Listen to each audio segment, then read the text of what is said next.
Early one morning, mist still clings to the treetops, and the ground remains damp beneath bare feet. The sun has not yet risen, but birds are already calling to one another from the oak branches surrounding the garden. A quiet country house, its tiled roof softened by moss, stands beside a low hedge almost swallowed by the stillness of the village of Down in Kent, England. In a small south-facing room of the house, a thin man bends over a wooden desk, slowly turning the page of a notebook filled with careful handwriting. It is the year 1859. The United Kingdom stands at the height of its power. The empire stretches across continents. Factories, railways, ports, and banks operate like tireless machines. This is the age of reason, of rules of unwavering faith in an established order. Society has its kings, the church has its God, and the natural world is believed to be a complete and unchanging system created for humankind.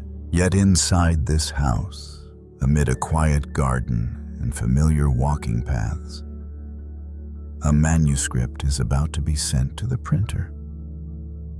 It is not a manifesto. It is not a verdict.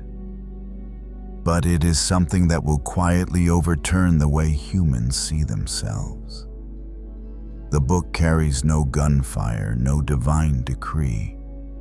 It holds only a hypothesis that life is not arranged, but selected, that we are not at the center, but merely one branch among countless branches of a tree of life that was never drawn in advance. While an empire runs on steam, steel, and law, the idea that will shake its intellectual foundations is born from small things: fossils, pigeons, earthworms, and pages of patient notes. Charles Darwin is now in his 50s. He is not an orator nor a rebel. He does not seek to challenge anyone's faith. Yet what he is about to publish will compel an entire civilization to reconsider its place within the natural world. From this moment, a question will echo not only through laboratories, but through churches' living rooms and the silent thoughts of ordinary people. If humans were not created to stand above all living things, then where do we belong in this universe? Let us return to the beginning, to listen very quietly to the first movement of an idea. And if you wish to continue with historical stories told at this unhurried pace, you can follow the channel and leave a comment about the figure you would like to explore next. It allows these quiet conversations with the past to keep being heard. This is the Bedtime Biography of Charles Darwin. Chapter 1. Darwin's Childhood. From his father's surgery to the bird nests behind the garden. Shrewsbury, a spring morning in 1822. In the garden behind the house, among wild rose bushes and fallen leaves still damp with dew, a 13-year-old boy crouches over a small wooden box. The scent of fresh blood mingles with the smell of wet earth. On the lid lies a sparrow newly dead, its eyes still holding a pale blue glimmer. With a small knife, the boy carefully cuts from belly to throat, his hand trembling not from fear but from excitement. Inside that fragile body, what is he searching for? A sign. A pattern, or perhaps simply an answer to a question he does not yet know how to name. His father knows nothing of this, and if he did, he would likely shake his head. He wants his son to follow him into medicine, a respectable profession, profitable and secure, not this strange obsession with bones and insects. Charles Darwin was born on February 12, 1809, into a family that was both wealthy and reserved. His father, Robert Darwin, was a large man, intelligent and practical.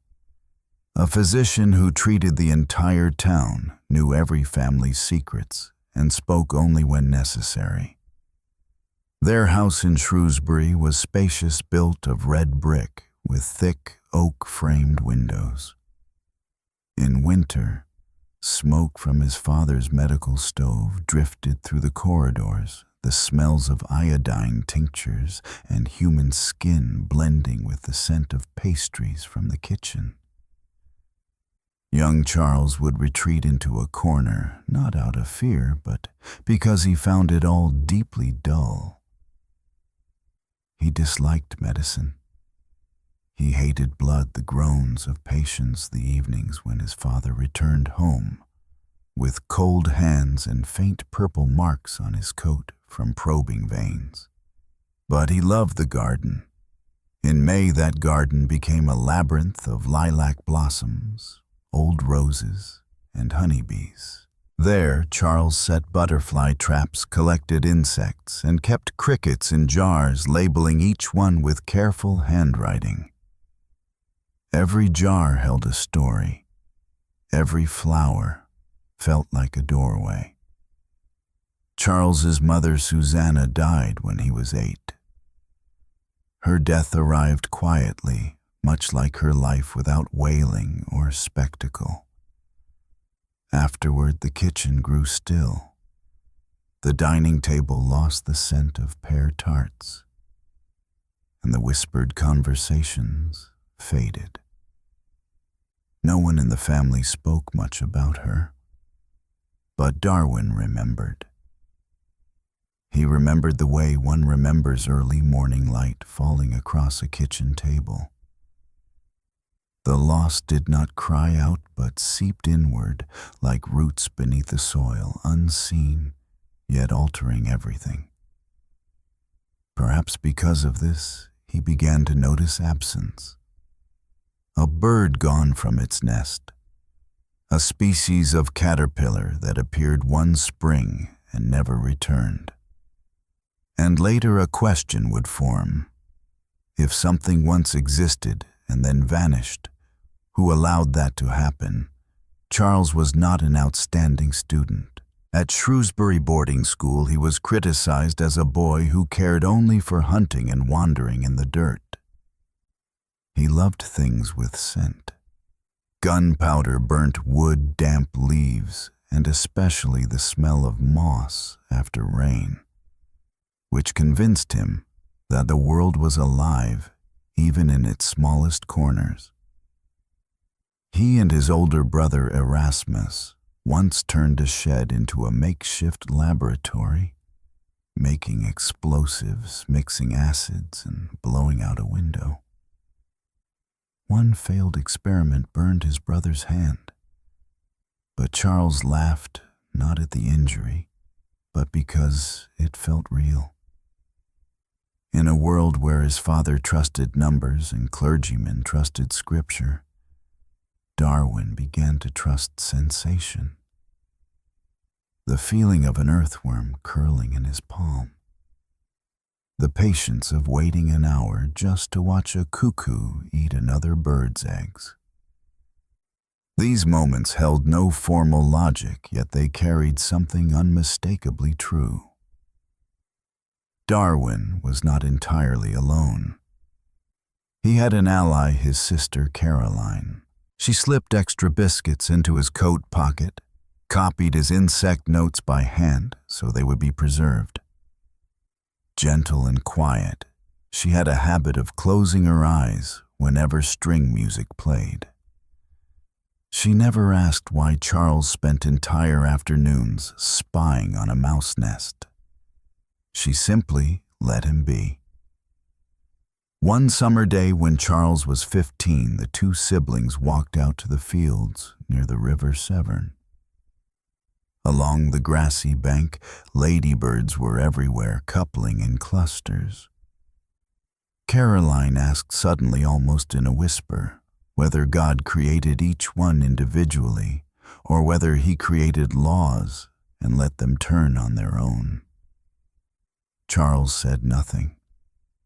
He did not know how to answer, but the question stayed with him for years afterward, like a seed buried in cold soil. In Shrewsbury, people went to church every Sunday. His father treated patients, and everything moved in orderly lines. Yet Darwin sensed something false within that order. Why were some people born fragile and gone so early, while certain worms survived entire winters beneath frozen ground? Why could eyeless earthworms find their mates while humans lost themselves in doctrine? No one taught such questions at school. He learned only one lesson. One should not ask too many questions. Once during Christmas, his father took the whole family to the great church. The smell of beeswax, candles, pine wood, and mulled wine drifted through the nave. The minister spoke of original sin, of the fall from Eden.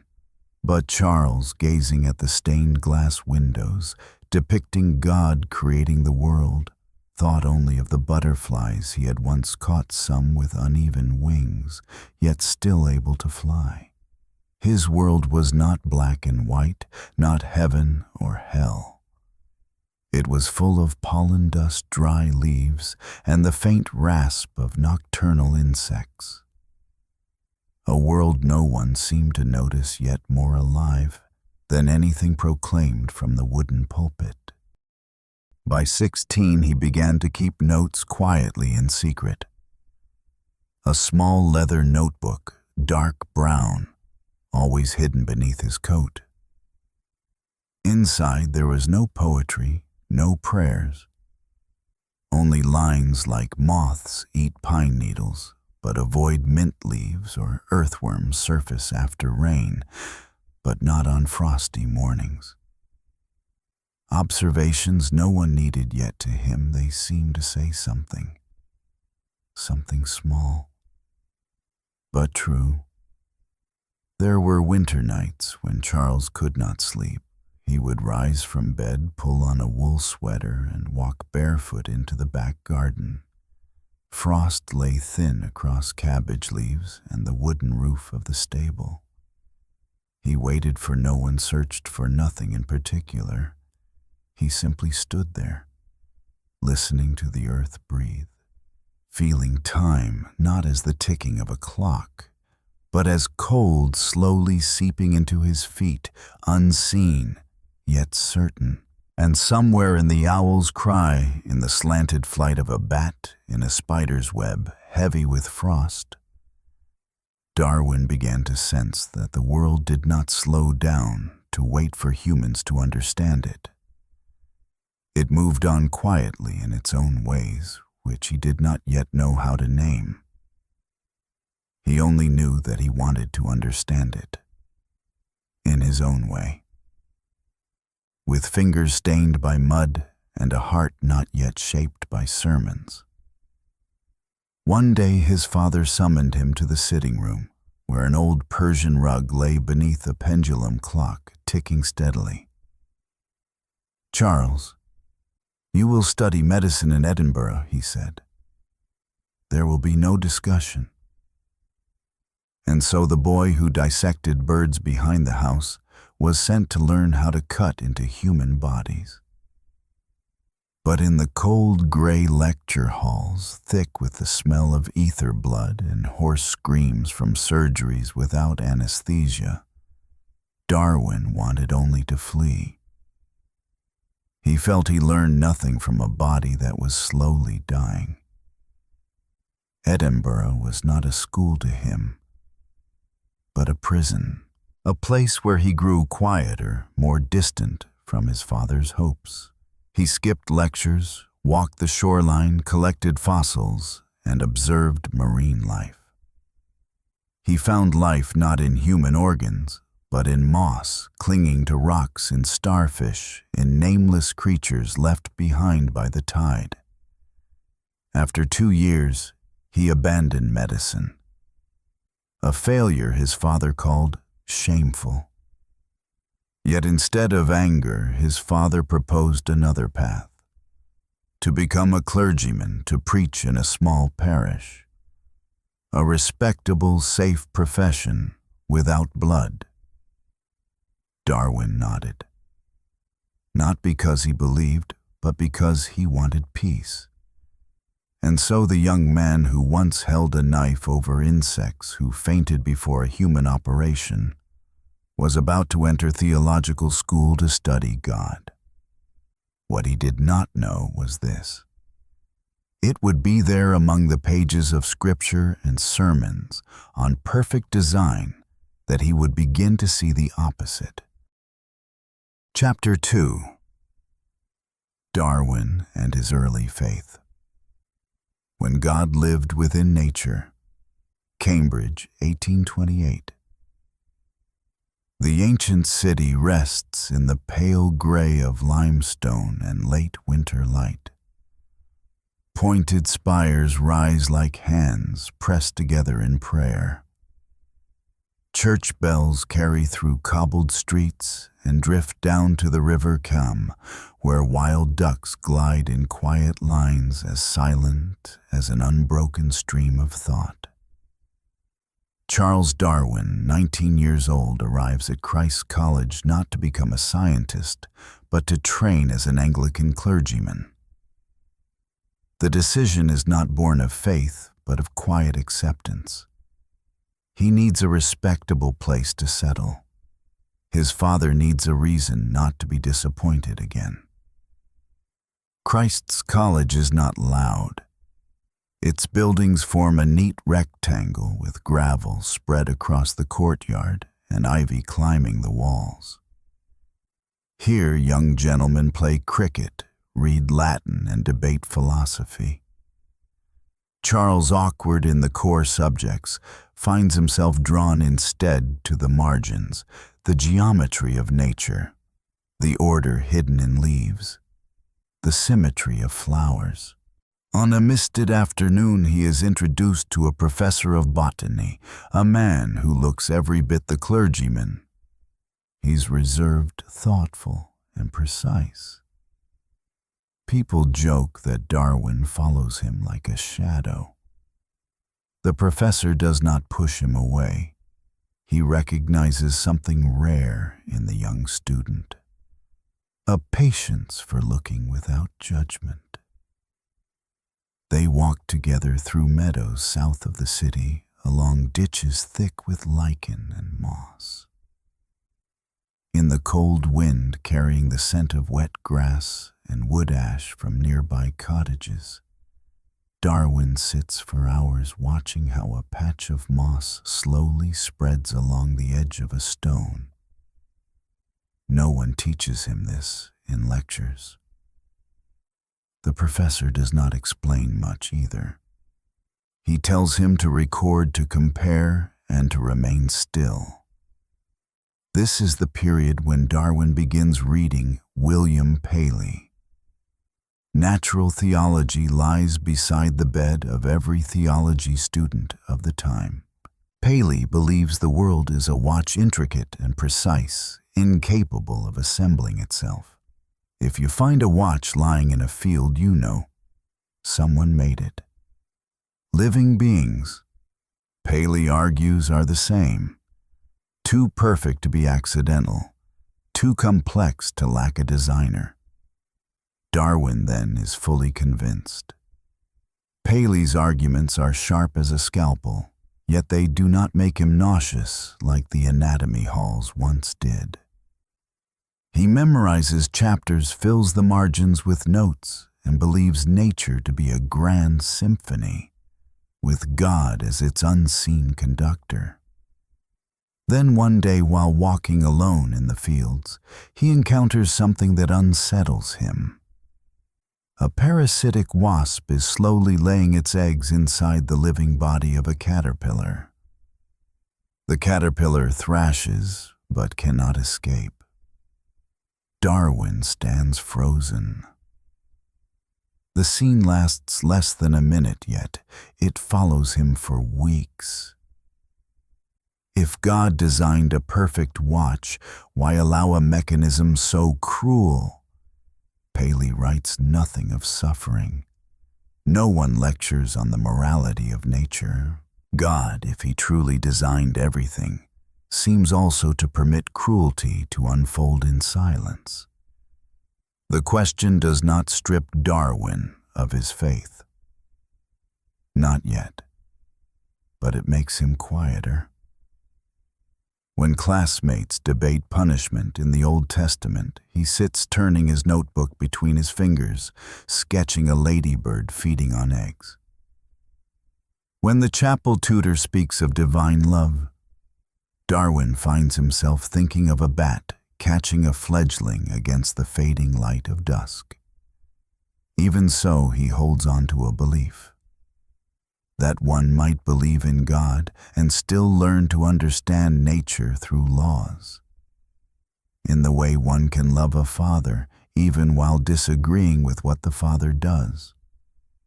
Henslow, with his steady patience, becomes a guide. He does not speak of faith. He speaks of plants. He does not demand belief. He only encourages Darwin to look, to observe, to record. At the end of 1831, Henslow received a letter from George Fitzroy, captain of the HMS Beagle, who was searching for a companion for a surveying voyage around the world. Not an officer, but a gentleman of education, someone observant, conversational, and not overly ambitious. Henslow thinks of Darwin at once. He writes a letter of recommendation, hands it to him personally, says nothing more. And Darwin, who once feared blood, who grew seasick at the sight of rainwater spilling from a roof, who knew nothing of compasses or sailors' knots, feels as if an invisible thread has begun to pull him toward the horizon. Another world is calling. Not a world of theories, but of soil, stone, living creatures, and unanswered questions. And if Paley is right, then perhaps that watch will reveal its true gears only once it leaves the church. Once one steps onto the ship, once one lets the wind carry them forward without looking back. Chapter 3. The Call of the Sea. A passage on the Beagle and a turning point in life. Autumn of 1831 in Cambridge. Winds carry the damp scent of moss-covered stone walls and old books. Charles Darwin had just graduated, holding a Bachelor of Arts degree, seemingly ready for the path toward the clergy. Yet inside him lies an emptiness like a field after harvest. Bare stubble left behind, uncertain what should be planted next. He returns home to Shrewsbury without haste. There his father, the physician Robert Darwin, already has a plan prepared. Further theological study, then a small parish, a stable and respectable life. But Charles is not ready. He wants to go out, to go somewhere. Not to a church and not to a laboratory. Something he cannot yet name, but which presses on him like an offshore wind. Then the letter arrives carrying a fateful offer. Professor Henslow, the teacher, Darwin, respects above all others, invites him to join a voyage around the world aboard the HMS Beagle, not as a sailor, not as an officer, but as a gentleman companion to Captain Fitzroy, who needs someone educated, observant, and able to share long, drawn-out dinners in the middle of the ocean. Darwin is stunned. The journey is expected to last 2 years from England to South America, around Cape Horn, across the Pacific to Australia, through the Indian Ocean and back home. A full circle of the globe, something most of his contemporaries know only from maps. His father objects strongly. This is nothing but a useless pleasure trip. My son will not live the life of a wanderer. Darwin is saddened, but he does not argue. The one who intervenes is his uncle Josiah Wedgwood, a man of progressive views and the father of Emma, who will later become Darwin's wife. His uncle speaks plainly. Charles cannot live as a village clergyman. This journey may change his life. Darwin's father agrees reluctantly. And so, in December 1831, Charles sets off. He carries with him a magnifying glass, drawing tools, notebooks, Paley's book, a few sets of warm clothes, and a heart that trembles not from fear, but from not knowing what awaits him at the edge of the map.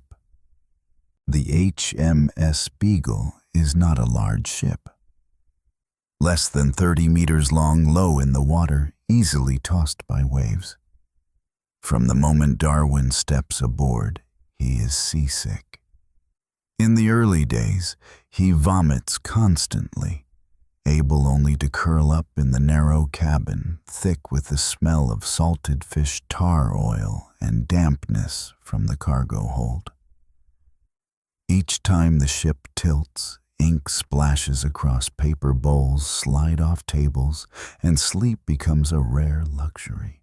Captain Robert Fitzroy Young, strict and deeply religious, had nearly rejected Darwin for a curious reason. Fitzroy believed in physiognomy and at first disliked Darwin's slightly flattened nose.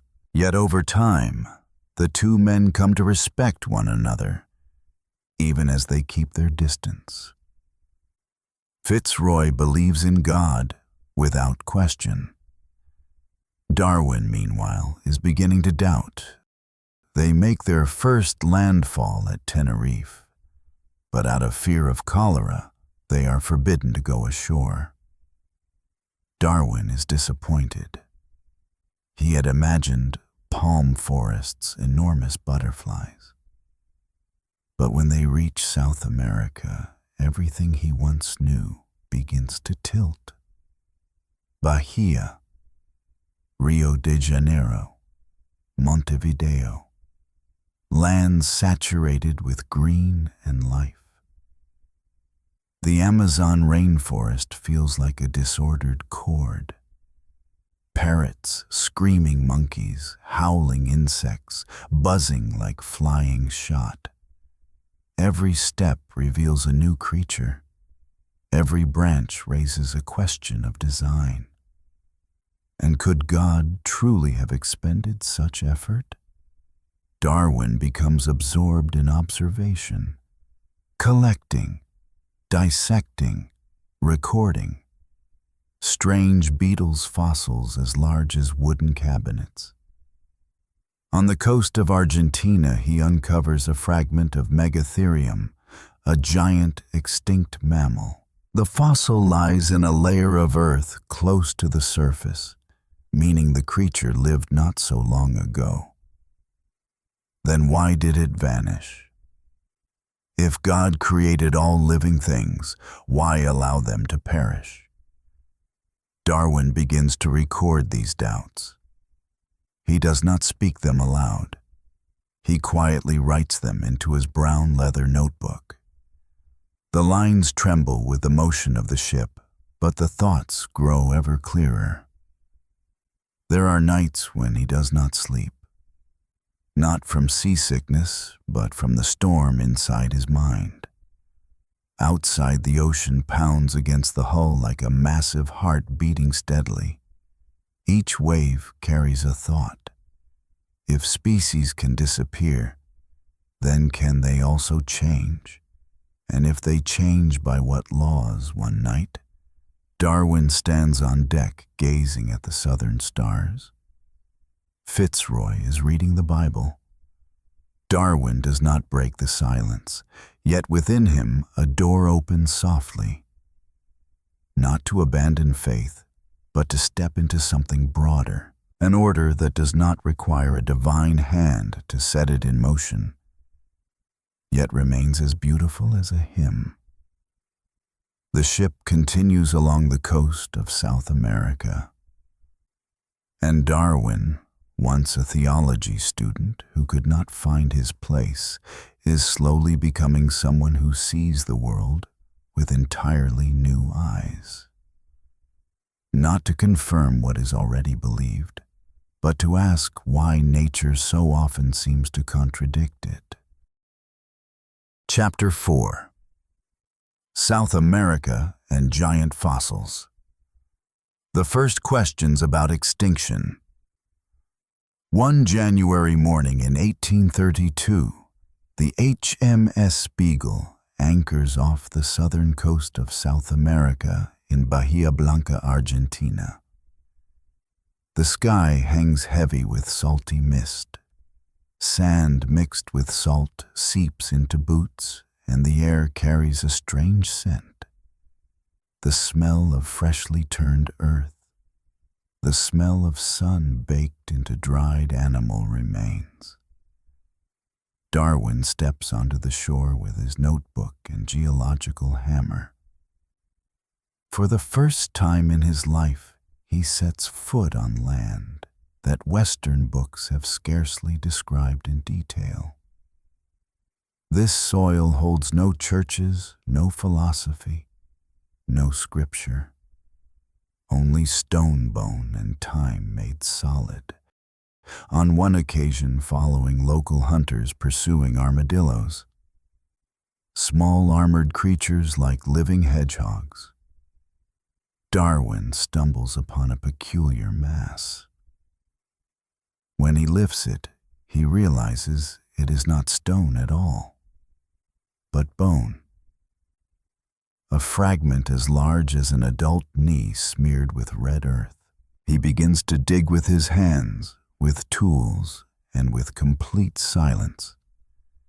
Piece by piece, the bones emerge like a forgotten story. Ribs arched like vaulted roofs, vertebrae the size of bowls, teeth flattened like millstones. A colossal animal, dead for ages, lies directly beneath his feet, only a few handspans below the surface.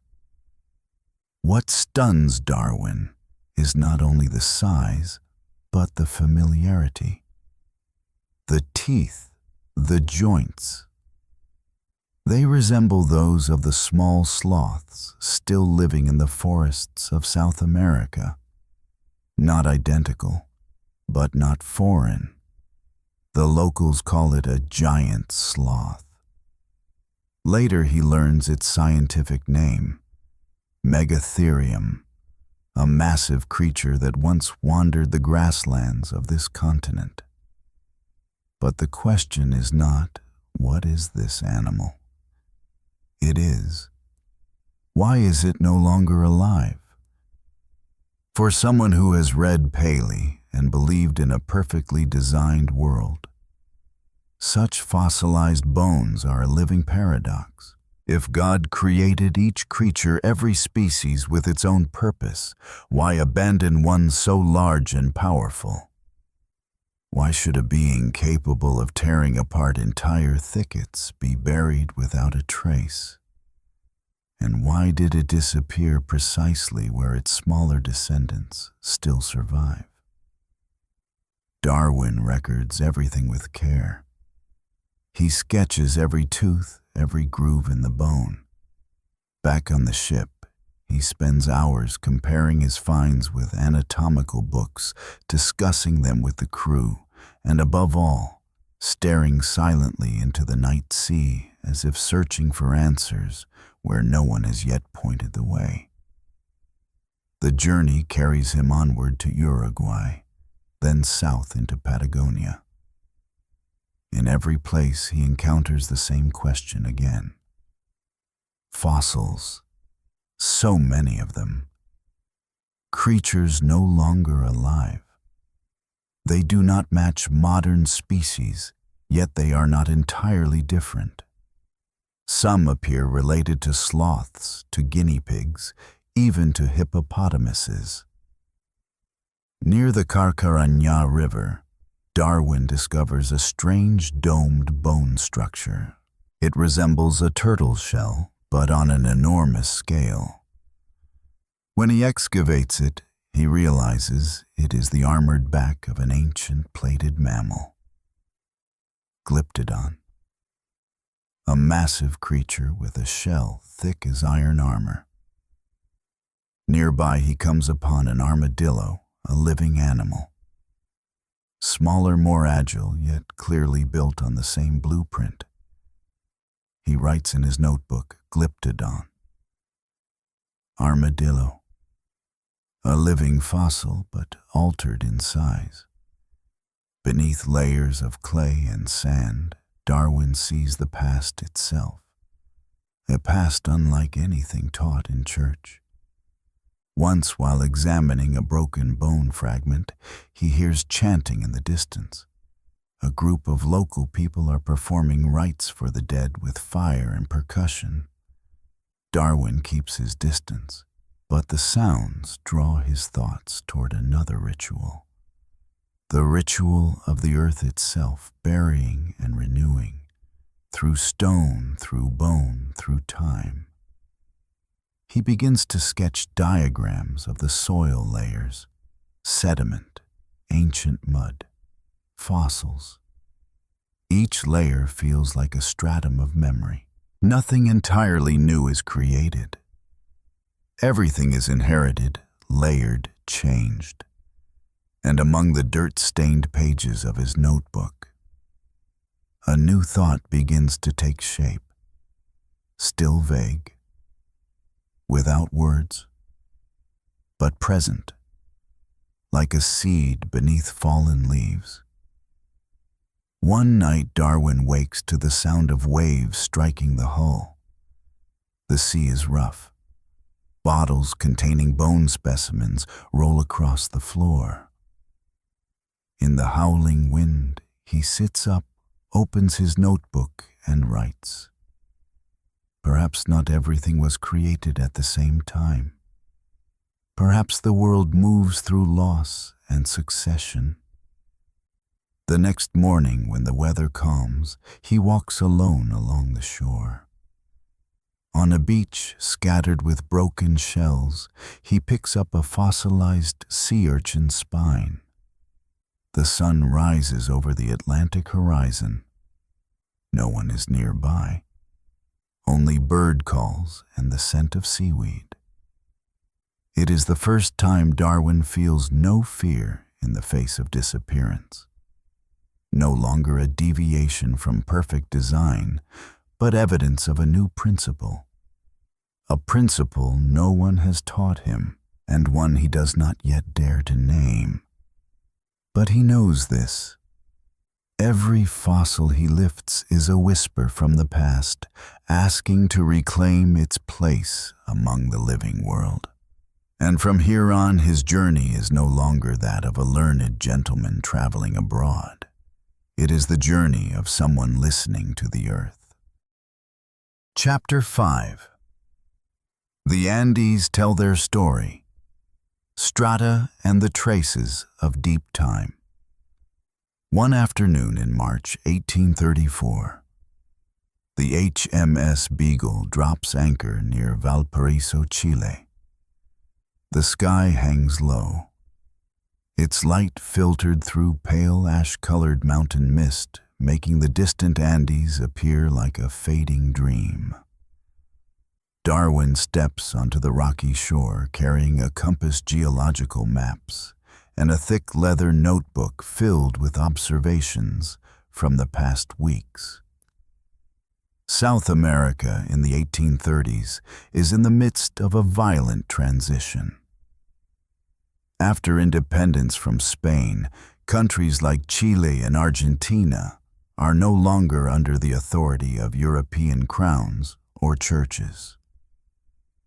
Towns lie in partial ruin, marked by both natural disaster and revolution. Darwin enters a world struggling to define itself. No kings, no empire, only land people and life trying to endure. He does not yet know that within weeks, the world beneath his feet will shift quite literally. Chile is in an earthquake season. The ground trembles lightly each morning. But on February 20th, a powerful earthquake, measuring 8.5 on the Richter scale, devastates the entire Conception region. Roads crack like fractures in old ceramic glaze. Churches collapse. Houses are reduced to charred wooden frames. The dead are buried hastily in cornfields. Darwin arrives 5 days after the earth grows still. He walks among shattered brick walls, tilted altars, and the feet of saintly statues buried in rubble. Amid the ashes, people quietly rebuild shelters from palm leaves. An old woman fingers a wooden rosary, whispering prayers. Darwin does not look up. He looks down at the ground. Along the coastal hillsides, he notices something strange. Layers of fossilized seashells, usually found deep beneath the ocean, lie more than 3 meters above sea level. What does this mean? It means the land has risen. Darwin stands still on a rocky outcrop, his hand resting on sediment layered with bleached shells. Wind blows in from the sea, carrying the smell of decaying kelp and old salt. He imagines it. For millions of years, this land lay beneath the ocean. Then one day, unwitnessed, it lifted itself above the water. Not by divine command, but by the earth changing itself. The realization stays with him for weeks. Each step along the Andes becomes a step through layers of time. At elevations above 2,000 meters, he finds rock strata containing marine fossils. These stones are not misplaced. They are evidence. Proof that this place was once the ocean floor. Darwin carries with him a book worn thin at the spine. Principles of Geology by Charles Lyell. In it, Lyell argues that the Earth's surface changes not solely through violent cataclysms, but also through small processes repeated over millions of years. This idea, known as uniformitarianism, stands in stark contrast to the biblical account of a world created in 6 days. He begins to redraw stratigraphic diagrams, as if sketching the Earth's memory itself. A memory without Adam and Eve. Without a 6th day when God created all living things. Instead, there are layers.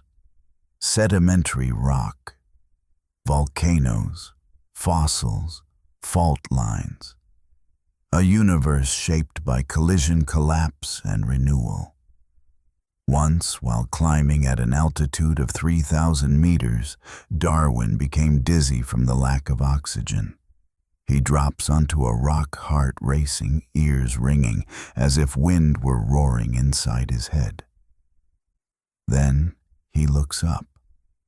Before him rises a wall of dark stone, and embedded within it are curling spiral fossil forms. Marine creatures trapped inside mountain rock, here where not a single drop of rain falls. Why would a sea snail lie in the heart of a high mountain? That question is not answered in the Bible. It is not taught in Cambridge classrooms. No one has prepared him with a theory for this. And so he begins to doubt. Not God, but humanity's description of God. Perhaps scripture is metaphor, while stone is reality. Perhaps myth is how humans fill the gaps, while geology is the universe speaking softly. Back on the ship, he spends night after night rereading Principles of Geology by Charles Lyell, a book he first opened when he boarded the Beagle. Lyell writes that geological change does not arise from great catastrophes, but from small processes repeated and extended over immense spans of time. This theory, known as uniformitarianism, holds that what we see happening now, erosion, sedimentation, earthquakes, is the key to understanding the past. Darwin writes in his notebook not in conclusions, but in dense sequences of observation, no longer believing that mountains were raised in a single day by invisible power. He slowly comes to believe that mountains are built by time. As the ship prepares to leave Chile, he sits alone on deck watching the Andes recede into the evening mist. In his mind, scattered fragments begin to connect. Giant sloth fossils in South America, seashells on mountaintops, tree roots locked in limestone. They whisper of a world not created, but one that became itself. Later on, quiet evenings at sea, when the ocean lies still like dark velvet, he reopens his rock samples, turns the pages of his notebooks, and begins to weave the threads together. Giant fossils in South America, shells on mountain peaks, fractures in the earth's layers. They are not separate. They are pieces of the same story. A story larger, longer, one that does not begin with, "And God said."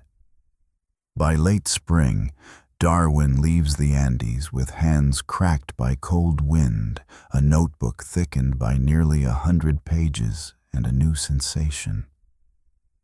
The feeling that miracles are not required to see the world as wondrous. For the earth itself is a miracle, one that shifts, one that remembers, one that changes. Only this: humanity had never learned how to listen. Chapter 6. The Galápagos and the Mystery of Birds. How Finch Beaks Shook the Doctrine of Creation. One morning in September 1835, the HMS Beagle dropped anchor near Chatham Island, one of the largest islands in the Galápagos archipelago. Salt wind lashes the face. The stench of bird droppings hangs thick in the air. The ground lies cracked and scorched as if burned by fire. Charles Darwin steps ashore, his boots coated in volcanic dust, his eyes brighter than they have ever been. The Galápagos are unlike any place he has known. The land is black and gray. Jagged rock everywhere, cacti rising like pillars, propping up an invisible roof. Giant tortoises move slowly across the ground, like walking boulders, while the birds show no fear of humans. They hop close to him, tilting their heads as if greeting an old acquaintance. Darwin comes ashore with a telescope, insect nets, and a new notebook. He does not yet know that on this barren, ash-covered land, he will encounter something that will alter his understanding of the living world forever. From the very first days, he senses something strange. Each island feels like a separate world. Isabella carries the salty scent of lichen-covered stone. Fernandina reeks of sulfur and bird guano. Floriana smells faintly of thorny plants and damp earth. The tortoises are the same kind of animal, yet their shells differ in shape. The small birds appear similar, yet their beaks vary in length and thickness. Some curve to probe flowers, others are stout-built to crack seeds. They share common traits, but none are exactly alike. Darwin collects several small birds of similar size, and initially groups them loosely by appearance, calling them finches. At the time, he assumes they are entirely separate species, each living in isolation on its own island. In his notebook, he sketches every beak. He records feeding behaviors with care. Something is taking shape faint and unsettled, like the first rough lines of an unfinished map. And it disturbs him. For if God created each species in perfect form, why create so many near-identical variations on different islands? Are they related, or are they independent acts of creation? One day, while taking notes on Isabella Island, Darwin notices a small bird with an unusual beak, long and narrow, reminiscent of a nectar-feeding bird. It does not resemble the finches he has observed elsewhere. He records it puzzled, but draws no conclusion. Still the unease grows, as if nature itself is hinting at something, without yet revealing it fully. In the evenings aboard the ship, he turns back through his notebooks, comparing notes from 3 islands. With each page, one idea sharpens. Perhaps these birds were once the same. Perhaps they have changed, not by miracle, but by circumstance. Perhaps a single ancestral bird arrived here long ago, and then over time, shaped by different environments, it slowly became something else. The thought sends a shiver through him. It runs against everything he has been taught to believe. In theology classes, he learned that God created each species separately, each with a clear and fixed purpose. Yet the nature Darwin is now observing tells a different story, a story of movement, adjustment, and unending adaptation. In the Galápagos, Darwin also begins to question something else. The very boundary of the word species. If 2 individuals look different, but can still interbreed, are they the same species? If a population lives long enough under different conditions, might it eventually become 2 distinct species? These questions have no answers yet. But they open a door, and once opened, it cannot be closed. One afternoon, standing on a rocky outcrop, watching tortoises crawl beneath towering cacti, Darwin feels as though he is looking into deep prehistory. Each slow step of the animal marks the pulse of a process long, unimaginably long, one that humans have scarcely noticed. At night he does not sleep. Moonlight washes over the sea, casting a pale glow across the wooden walls of the ship. He turns back through his notes from Brazil, from Uruguay, from the Andes, and then from the Galápagos. Everything is beginning to connect. No longer scattered anecdotes, but a system, a structure, a map. Not a map of the present world, but a map of the past, of how the world once was and how it may have become. Darwin does not yet call it evolution. The word does not yet exist for him. But he knows this.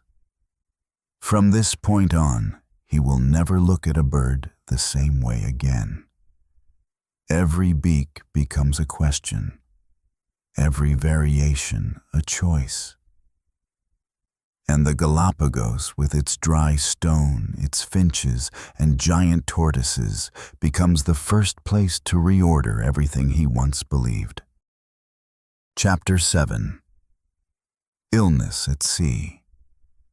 When Darwin's body responded to revolutionary thought.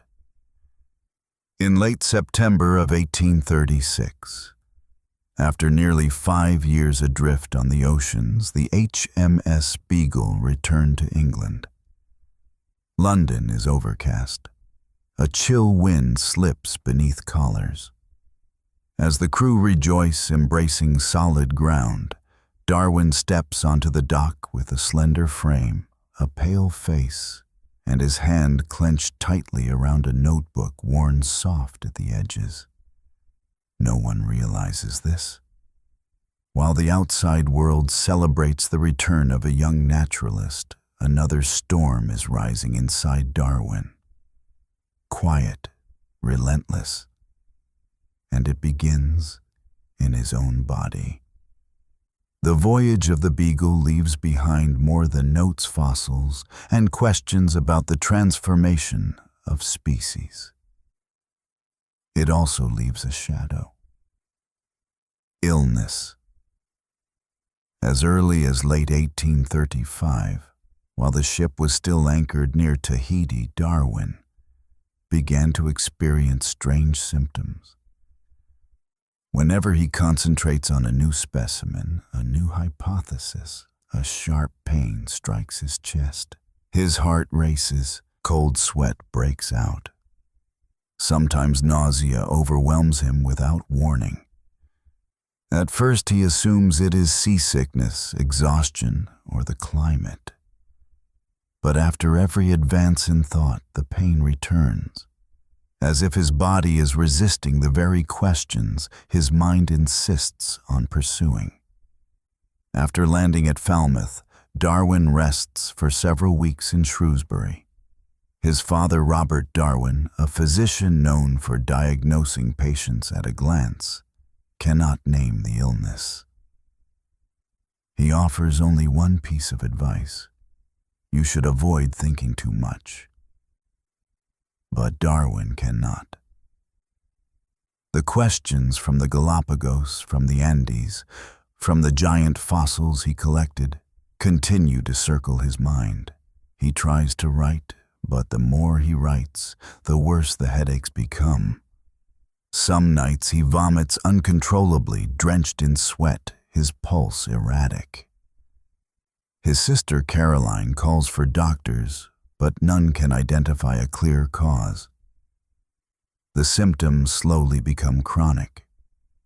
Stomach pain, dry retching, exhaustion after every meal, a heart pounding like a war drum.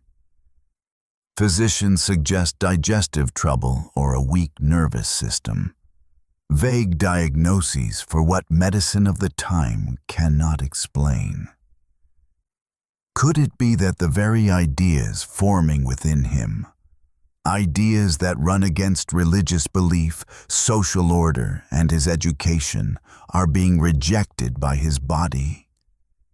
Each new observation about the changeability of species, each moment he dares to imagine that God may not have created every organism separately, provokes another physical revolt, as if he is being torn in two. Faith on one side, reason on the other hand. Once, while drafting a summary of his research on the Galápagos finches, his vision suddenly darkens. The room spins. He clutches the desk, tries to stand, but collapses into bed for 3 days. Every time he closes his eyes, he sees the image of a giant tortoise moving slowly beneath cactus shadows.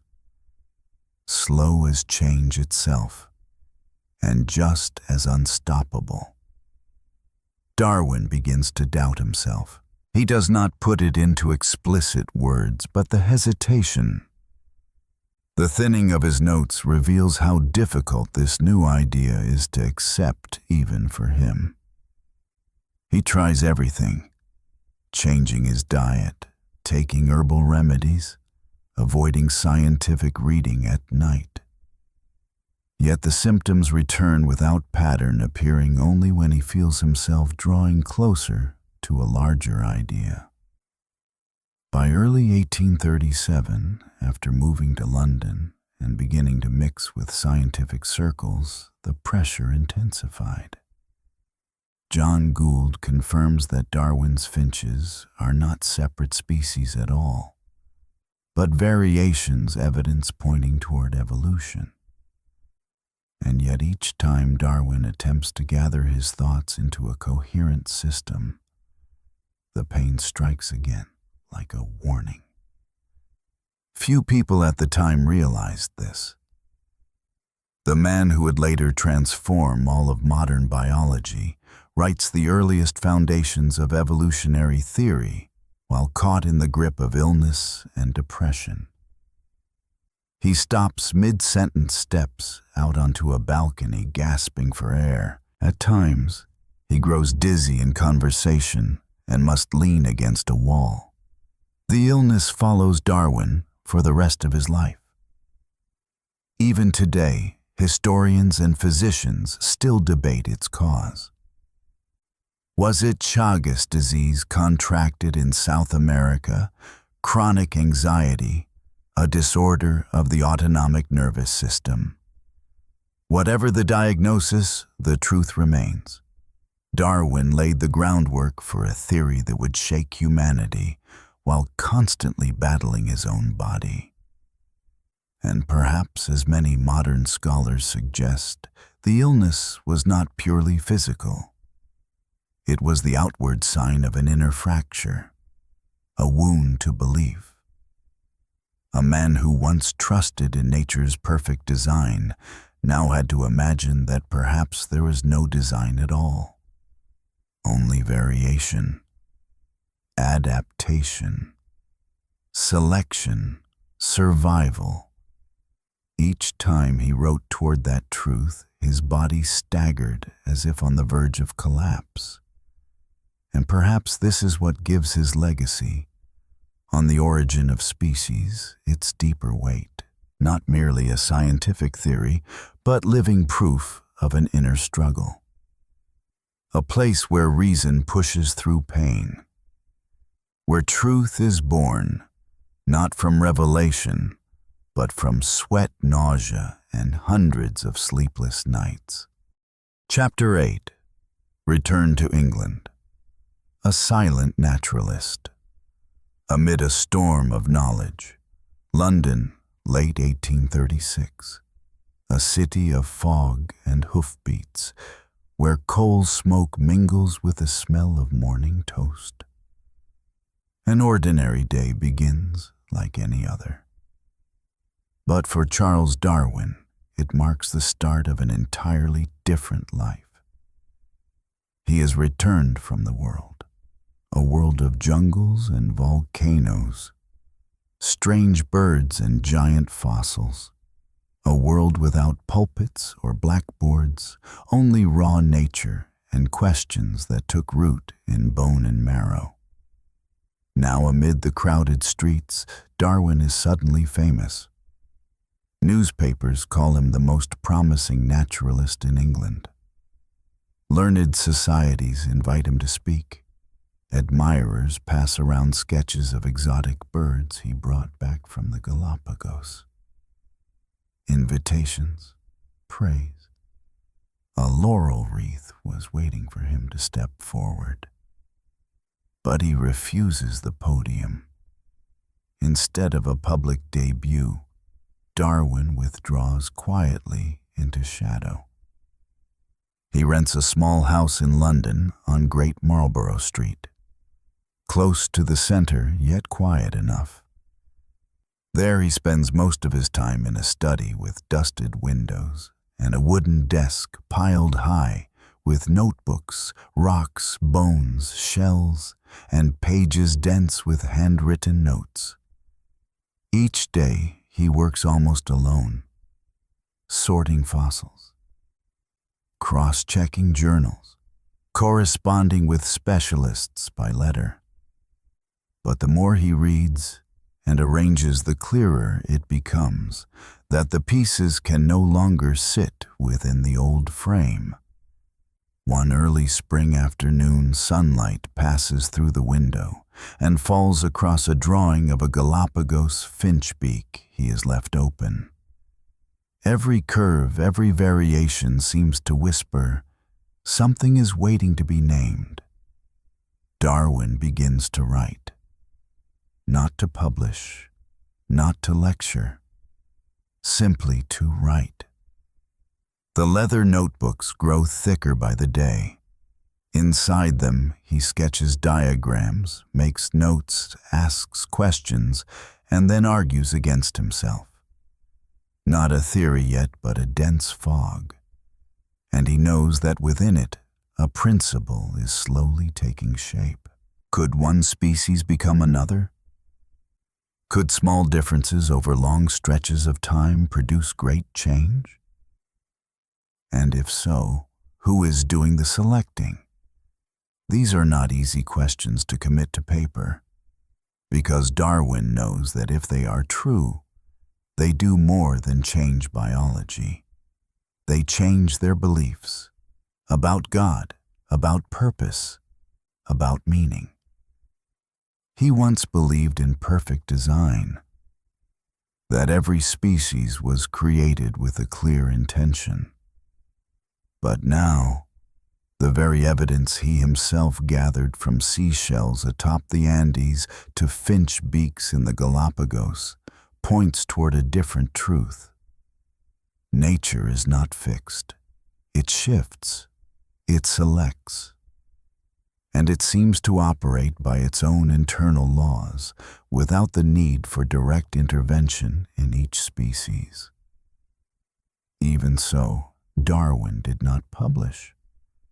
Not because he lacks evidence, but because he understands all too well the consequences such an idea could unleash. He knows that if made public, a hypothesis about the transformation of species would strike at the heart of contemporary religious belief. The belief that living beings were created immutable by God. It would unsettle not only academic circles, but also the inner lives of those closest to him. His father, his sisters, and Emma Wedgwood, the woman to whom he feels deeply bound. Darwin also knows that such a theory would place him in direct opposition to the church, to intellectual tradition, and to the moral order of 19th century British society. And he, a young gentleman by nature, cautious and reserved, is not yet ready to step into that role. So he chooses silence. But it is not the silence of surrender. He continues to write, continues to gather evidence, continues to test his own thoughts. What he is waiting for is not merely more data, but the moment when he can face the full weight of the truth and its consequences. In 1837, he opens a separate notebook and gives it a simple name. Notebook B, dedicated entirely to thoughts on the transmutation of species. On the very first page, he draws a simple sketch. A tree.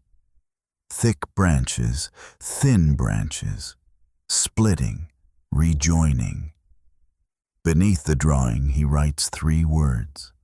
I think 3 words. And the beginning of an intellectual earthquake. From this point on, Darwin is no longer merely a collector. He becomes a thinker.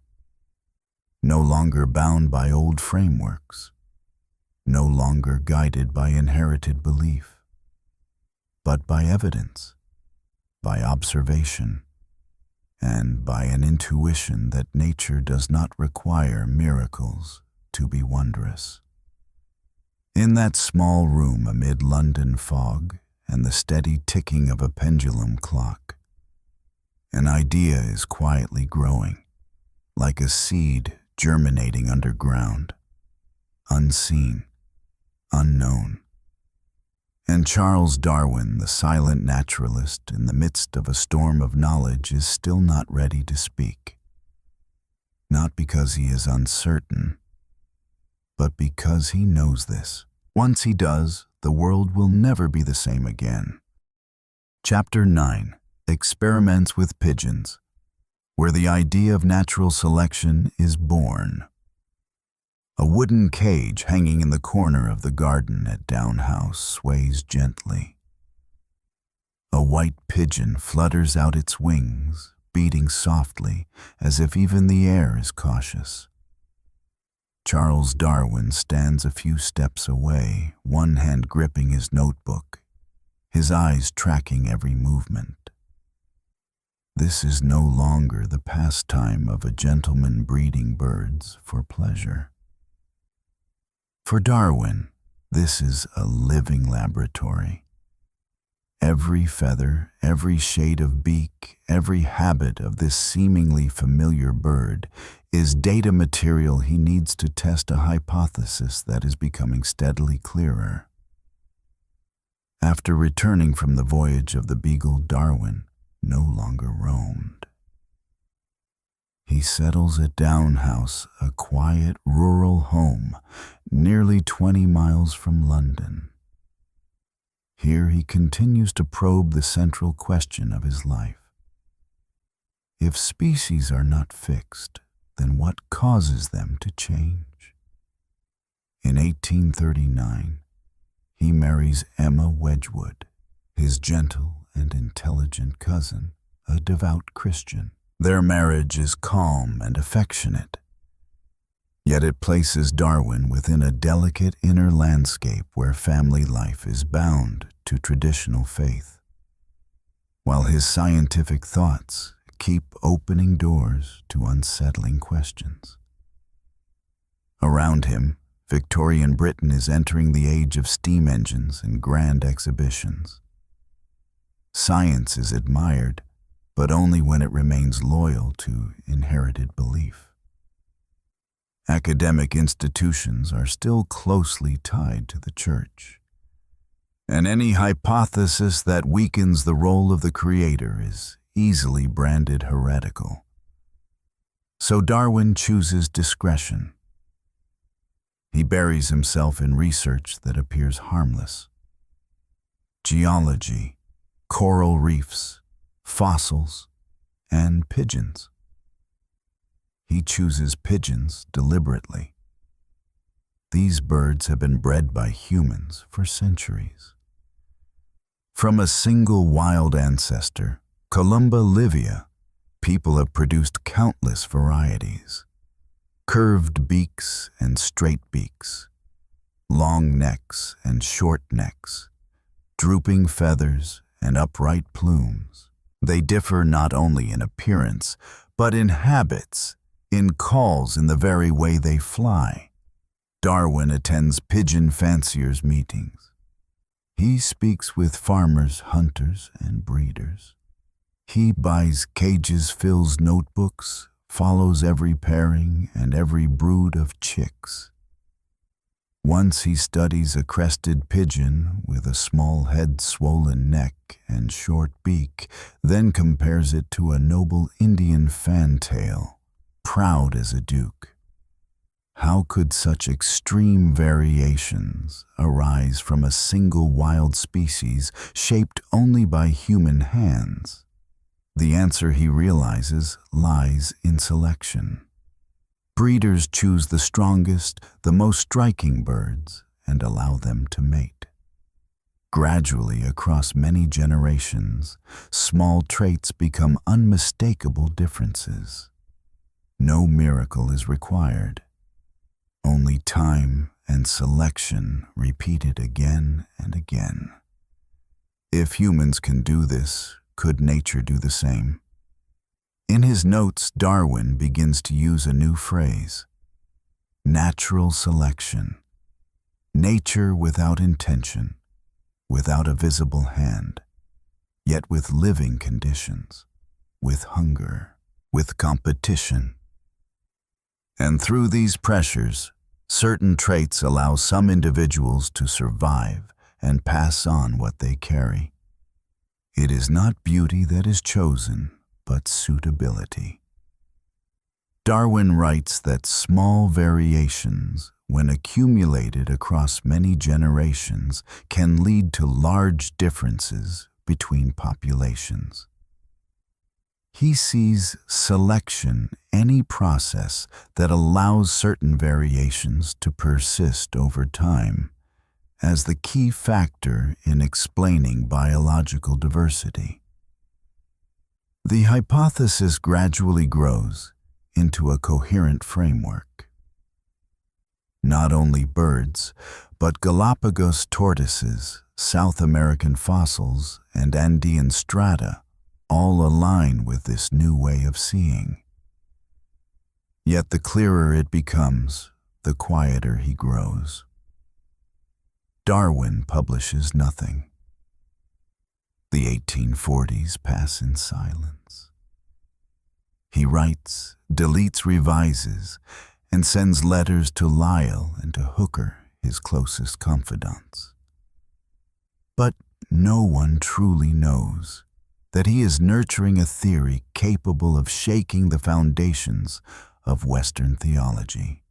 Instead, he publishes books on geology, on coral reefs, on earthworms' safe subjects. The most dangerous lines he leaves in private journals and in his treasured notebooks. One day, while observing a pair of newly hatched chicks, Darwin sees something simple and profound. Selection does not create the new.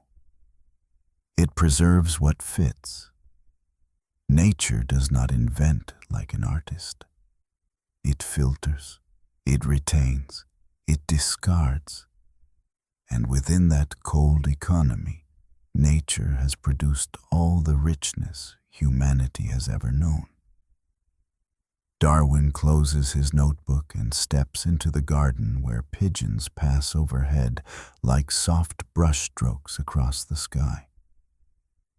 He has published nothing, but within him the theory is complete. No longer a question, but a waiting. For Darwin knows this. Speaking at the right moment requires not only a true theory, but also the courage to bear its weight. Chapter 10. The Death of Annie. The loss that drew Darwin away from faith. To be a father is to know tenderness and vulnerability. Darwin was deeply attached to his children, not as a stern instructor, but as a quiet companion. In the garden at Down House, he often knelt beside them, observing inchworms and beads of tree sap, together with the patience of a scientist and the heart of a father. Among his children, Annie, his second daughter, was the one to whom he was most closely bound. Her curly hair, quick smile, gentle humor, and emotional sensitivity made her the household's soft center. Darwin once wrote of Annie as the sunshine of the house. In 1851, that light began to fade. Annie fell ill, perhaps with tuberculosis of the glands, perhaps with rheumatic fever. Whatever the diagnosis, there was no cure at the time. The family took her to the spa town of Malvern, hoping the mineral waters and clean air might help. Darwin went with his daughter. Emma stayed behind to care for the younger children. Each day he sat by Annie's bed. He recorded her condition, retold familiar fairy tales, listened to every cough. But with each passing day, she grew weaker. The small body that once ran freely through the garden could now do little more than cling to her father's hand. In the modest lodging at Malvern, Darwin tried not to despair. He continued to monitor her temperature and breathing, still hoping for a miracle. But none came. One April morning, Annie did not wake again. Darwin did not weep in front of others. But afterward he wrote a brief memorial to his daughter, not for publication, only to be kept in a drawer. In it was a single line heavy with grief. We have lost the joy of the household and the solace of our old age. Annie's death was more than a loss. For Darwin, it became an invisible yet decisive turning point in his inner life. Britain at the time stood in the golden age of empire, science, technology. The church and faith still walked largely side by side. Middle-class families like the Darwins generally maintained religious practice, at least in ritual. Faith was seen as a moral standard, a foundation for raising children and ordering society. Within that world, a man like Darwin, despite his quiet reflections on natural selection, still retained a connection to religious tradition, at least until Annie died. Emma continued to pray throughout Annie's illness. Darwin did not out of anger, but because a growing quiet had settled deep within him. Perhaps at some inward level he was beginning to accept what the evidence had long been whispering. Nature is not always gentle. It moves by its own laws for no one in particular and toward no higher purpose. From that point on, Darwin gradually withdrew from religious practice. He continued to respect Emma's faith. Their love endured. Yet a thin veil fell between them, an unnamed silence. In letters written after Annie's death, Emma expressed her hope that faith and the memory of their daughter would bring him comfort. And she sometimes spoke of belief in an afterlife. Darwin did not respond to those words. He did not argue. He did not agree. He remained silent. Silent like the surface of a deep, unmoving lake. In the months that followed, Darwin did not return immediately to his study. He spent long hours walking, wandering the garden, sitting on a bench as sparrows came to peck at crumbs in the yard. He wrote nothing new. He did not reopen his notebooks. The pain was not physical, but the strain of holding a scientific truth that conflicted with the human need for consolation through faith. When he gradually returned to work, he turned to the study of earthworms, sensitive plants, and orchids. Small creatures often overlooked. Yet it was there that Darwin found what he had once sought in religion, meaning arising from careful observation and delicate connection without the need for miracles. He never publicly declared his loss of faith. But after Annie's death, Darwin no longer seems to have believed in a God who is present and intervening.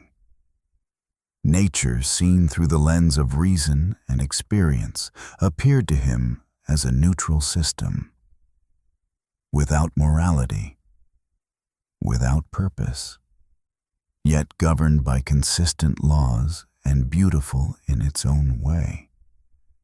a quiet beauty that does not require miracles to reveal itself. In the years that followed, Darwin continued to develop the theory of natural selection. But he no longer expected the world to be fair. Precisely because he no longer believed in divine justice, he became even more careful with scientific truth. A small organism may perish from a single genetic deviation. An unfamiliar wind may wipe life from an entire island. And a father, in the face of a child's death, may let go of belief in the sacred. Not because he no longer needs God, but because from that moment on, he understands this. If God exists, he does not exist as people have imagined. Chapter 11. A Letter from Wallace. When Darwin was forced to publish the theory of evolution, in the summer of 1858, a letter crosses the ocean, traveling from the Moluccas in Southeast Asia straight to London, and brings Charles Darwin to an abrupt halt. The sender is Alfred Russel Wallace, a young naturalist studying life in the tropics. Inside the thick envelope, Wallace lays out a manuscript titled, "On the Tendency of Varieties to Depart Indefinitely from the Original Type, a clear, concise description of how new species arise through natural selection." And it aligns almost perfectly with the ideas Darwin has been nurturing in silence for 2 decades. Darwin is stunned, not by jealousy but by upheaval. He has never published his theory. He is still writing, still hesitating, still caught between the desire to follow truth to its end and the fear of wounding the faith of those he loves. And now another scientist working independently has arrived at the same conclusion. Darwin immediately writes to his friend, the botanist Joseph Hooker, expressing both his astonishment and deep unease. In the letter, he admits that Wallace has gone straight to the heart of the matter. Hooker and Charles Lyell, 2 close friends with great standing in the scientific world, understand that if Wallace publishes alone, Darwin will forever appear as the one who followed. But they also know Darwin does not wish to compete. After much discussion, they settled on a solution meant to be fair to both men. On July 1st, 1858, at a regular meeting of the Linnean Society in London, 2 texts were read before the assembly. An excerpt from a manuscript Darwin wrote in 1844, and a letter from Wallace. Both describe the mechanism of natural selection, independent in origin, yet in agreement. Darwin is not present. Only days earlier, his young son Charles had died of scarlet fever. Darwin remains at home with his family, unable to attend. The meeting itself is quiet. The room is sparsely filled. There is no applause. Those present do not realize that a milestone has just been set. No one calls it a historic moment. Yet it marks the beginning of a quiet scientific revolution. The first crack in the old idea that living species were created immutable by a creator. The suggestion that life might shape itself without an invisible hand, arranging every form. No one names that reading historic. But it is the opening of a biological revolution. Far away, Wallace does not yet know what has happened. He does not ask for joint publication, nor does he seek credit. When informed, he responds with humility and sincerity acknowledging that Darwin's work came earlier and reached far deeper. Darwin is deeply moved, and for the first time in many years, he decides that the moment has come to publish his theory. Until then, he had planned to write a vast multi-volume work, exhaustive and complete, laying out the theory of evolution in full. But now he understands that there is no time left for perfection. He needs to speak, clearly, coherently, and in time. So, in less than 13 months, Darwin throws himself into work. He scarcely leaves Down House. Though still tormented by stomach illness, insomnia, and bouts of vomiting, he does not stop. Emma worries.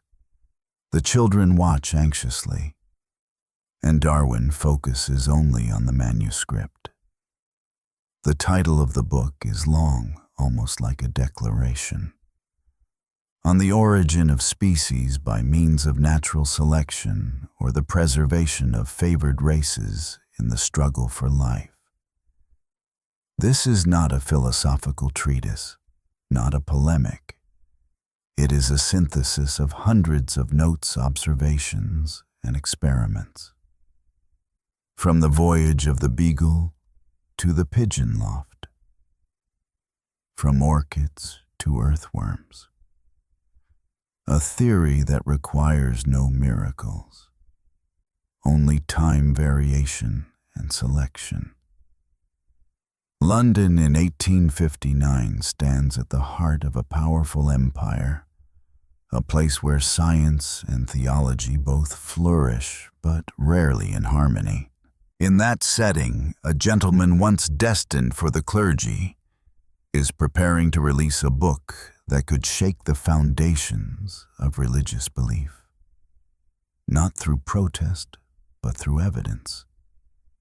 After the presentation at the Linnean Society and throughout the long months of preparation, Darwin lived as a man on a boundary, between love and betrayal, between science and religion, between loyalty to his community and honesty to himself. In the end, he chooses the truth, not because it is comfortable, but because he cannot turn away from what he has seen with his own eyes, touched with his own hands, and reasoned through with his own mind. In the autumn of 1859, the book appeared, without spectacle, without loud introduction. Yet from that moment on, the way humanity sees the world and itself will never be the same. Chapter 12. On the Origin of Species. The book that changed how humanity sees itself. On the morning of November 24th, 1859, in a small bookshop on Paternoster Row in London, a new volume appears quietly on the shelf. A subdued brown cover, no illustrations, no flattering introduction, a long title in an old-fashioned style on the origin of species, by means of natural selection or the preservation of favored races in the struggle for life. Passers-by might glance past it, but those who have been waiting the academic world, theologians, and the press do not. All 1,250 copies of the first printing sell out on the very first day. Within a week, debates erupt everywhere, from the refined tea rooms of the aristocracy to the pulpits of Anglican churches. A storm of ideas begins to rise, quiet at first, but impossible to contain. Charles Darwin has remained in the shadows for nearly 2 decades. In these pages, he gathers the long journey from the voyage of the Beagle to experiments with pigeons, to geological and fossil records, to thousands of hours, comparing evidence and rewriting key arguments. He is no longer writing to satisfy curiosity. He is presenting a theory, a new way of seeing life. Darwin begins with what is familiar: farmers, bird breeders. He describes how humans select animals across generations, choosing favored traits and breeding to preserve them. This practice he calls artificial selection. And if humans can do this in a short span of time, then nature with millions of years and countless individuals must be doing something similar, guided not by preference, but by survival. According to Darwin, small variations are always present within populations. Some of these help organisms adapt better to their environment. Individuals with favorable traits are more likely to survive to reproduce and to pass those traits on. Over immense stretches of time, this process can lead to the formation of new species. He calls this process natural selection. Darwin is careful in his language. He avoids radical declarations. There is no direct statement that humans descend from primates. The word evolution does not even appear in the first edition. Yet everyone understands the implication. If all living things change, then humans are not an exception. And that is what shakes society. Mid-19th century Britain was built upon the firm foundation of Christian belief. The church is not only a place of worship, but a moral pillar, a source of social order, and the primary framework for explaining life itself. In schools, children are taught that all species, including humans, were created perfectly and immutably by God. Every attempt to explain the world must ultimately refer back to a sacred order, purposeful and divinely arranged. Now, a book by a courteous gentleman, once destined for the clergy, was declaring that there was no grand arrangement at all. Only changes accumulated over time, and in that world, survival did not belong to the strongest, but to those best fitted to their circumstances. Reactions came swiftly and fiercely. Some scientists criticized Darwin for lacking fossil evidence of intermediate forms, arguing that the concept of variation still required clearer explanation. Some theologians viewed the book as a challenge to moral doctrine. Certain newspapers even published caricatures of Darwin with an ape-like body, implying that he had insulted humanity itself. Public opinion split sharply between admiration and outrage. Yet the book also found allies. Many young biologists began applying Darwin's perspective to explain patterns in plants, insects, and geology. The idea seeped into intellectual discussions and gradually reshaped how generations would think about life and humankind. Writers such as George Eliot and Alfred Tennyson did not mention the theory directly. Still, their works reflected an age in which life and nature were increasingly understood in material terms. As for Darwin, he did not step into the public arena. His health was fragile and he recoiled from confrontation. He avoided debates. Instead, he wrote letters, followed the responses, and continued refining his evidence. In correspondence with friends, he showed no triumph. On the contrary, he remained modest, insisting that he was only trying to observe nature honestly, even when that honesty led to conclusions that were difficult to accept. He allowed others to argue in his place. One of them was Thomas Henry Huxley, a young biologist who read on the origin of species and became one of its most ardent defenders. In the years that followed, Huxley would take the public stage in major debates defending Darwin with fierce resolve, and would later be remembered as Darwin's bulldog. During this time, Darwin continued to live in the village of Down. He walked in his garden, bred pigeons, observed earthworms, and quietly watched the waves his small book had set in motion. To him, origin of species was not a provocation, but the natural outcome of long observation. In one letter he wrote that he had never intended to provoke anyone, only to be honest with what I have seen with my eyes, touched with my hands, and weighed with my reason. It was the spirit of observational science, not philosophical declaration.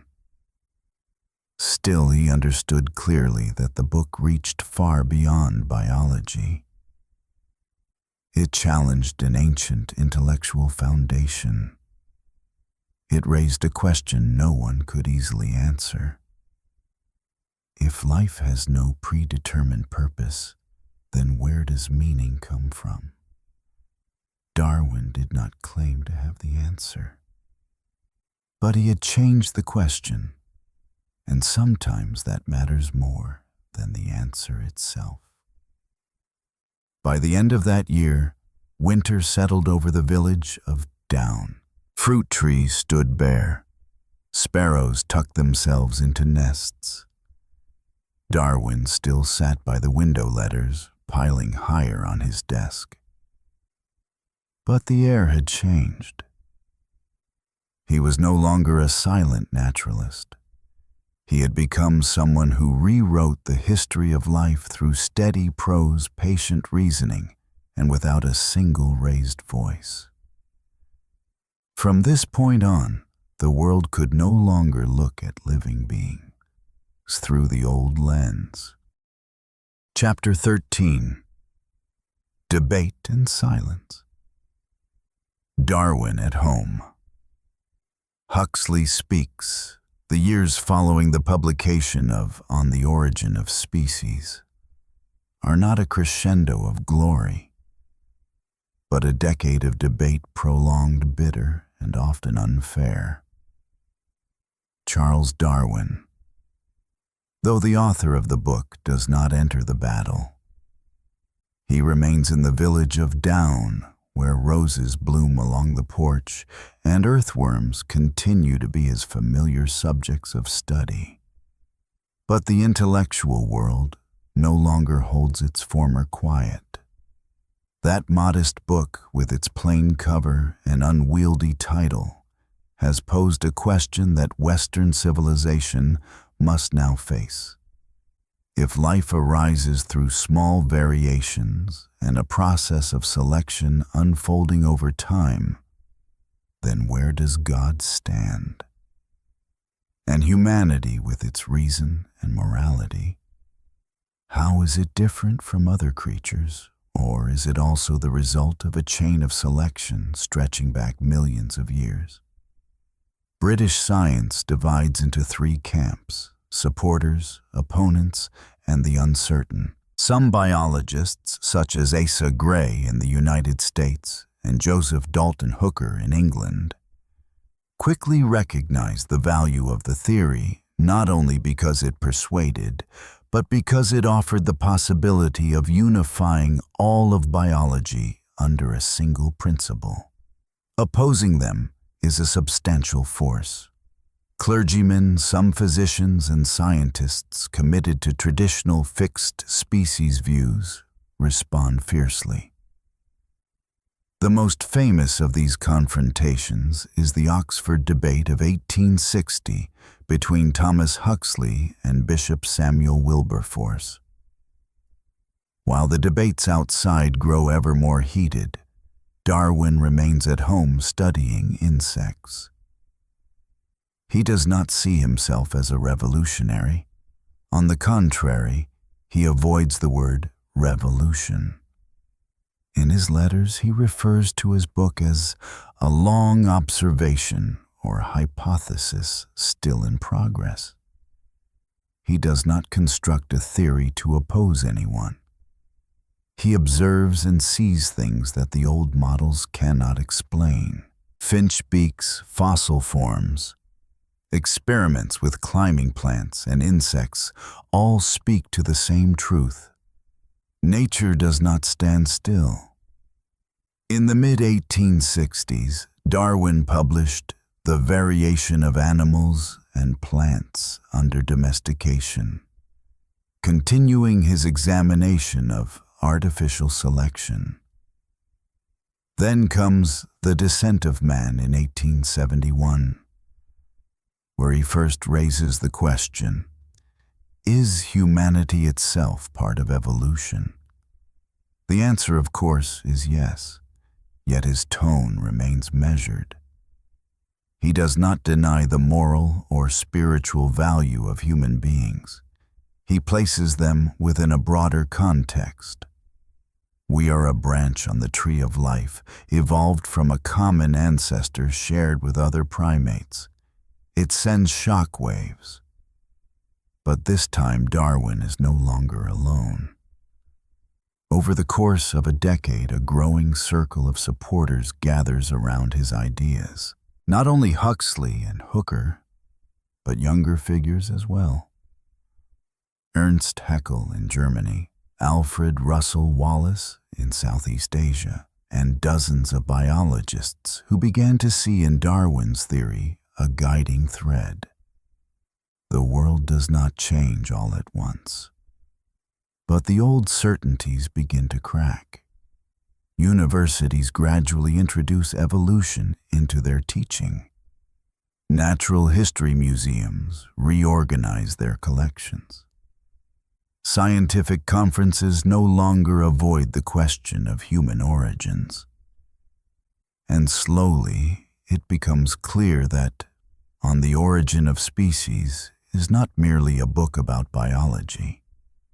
It is a new way of understanding life and ourselves. Even so, Darwin never believed he had finished the story. To him, a theory is only a beginning, a rough map of a land still unexplored. He sees his work as a foundation for future generations to build upon. The unanswered questions, the gaps in evidence, the branching paths of life still unexplained. All of these are invitations extended to scientists yet to come. Many years later, while Gregor Mendel is quietly breeding pea plants in Moravia, work that will one day form the foundation of genetics, Darwin knows nothing of it. He never reads Mendel's paper. He has no knowledge of genes, chromosomes, or DNA. But he knows one thing. The world is a dynamic system constantly changing. And that change, even if not fully accounted for in his own theory, is an undeniable truth. By the end of the 1860s, Darwin had become a symbol. Yet inwardly, he remains characteristically cautious, a scientist keenly aware of the limits of human understanding. He does not see himself as one who has reached ultimate truth, but as someone tracing faint tracks, following branching paths along a road no one has yet mapped. With Emma and those closest to him, he often shares his doubts. How far has this theory truly gone? What is still missing, and where might it ultimately lead? He never calls himself a man who changed the world, but the world, after years of argument, resistance, acceptance, and reinterpretation, is no longer the same world it once was. As the autumn of 1870 passes, Darwin turns 61. His hair is gray, his step unhurried, yet his eyes still hold a glimmer of curiosity. In a small room at Down House, he continues to work to take notes on orchids, on earthworms, on the movements of leaves. It is this humility that defines Darwin's difference. A man who helped unsettle humanity's understanding of life, yet still bent down to attend to the smallest things.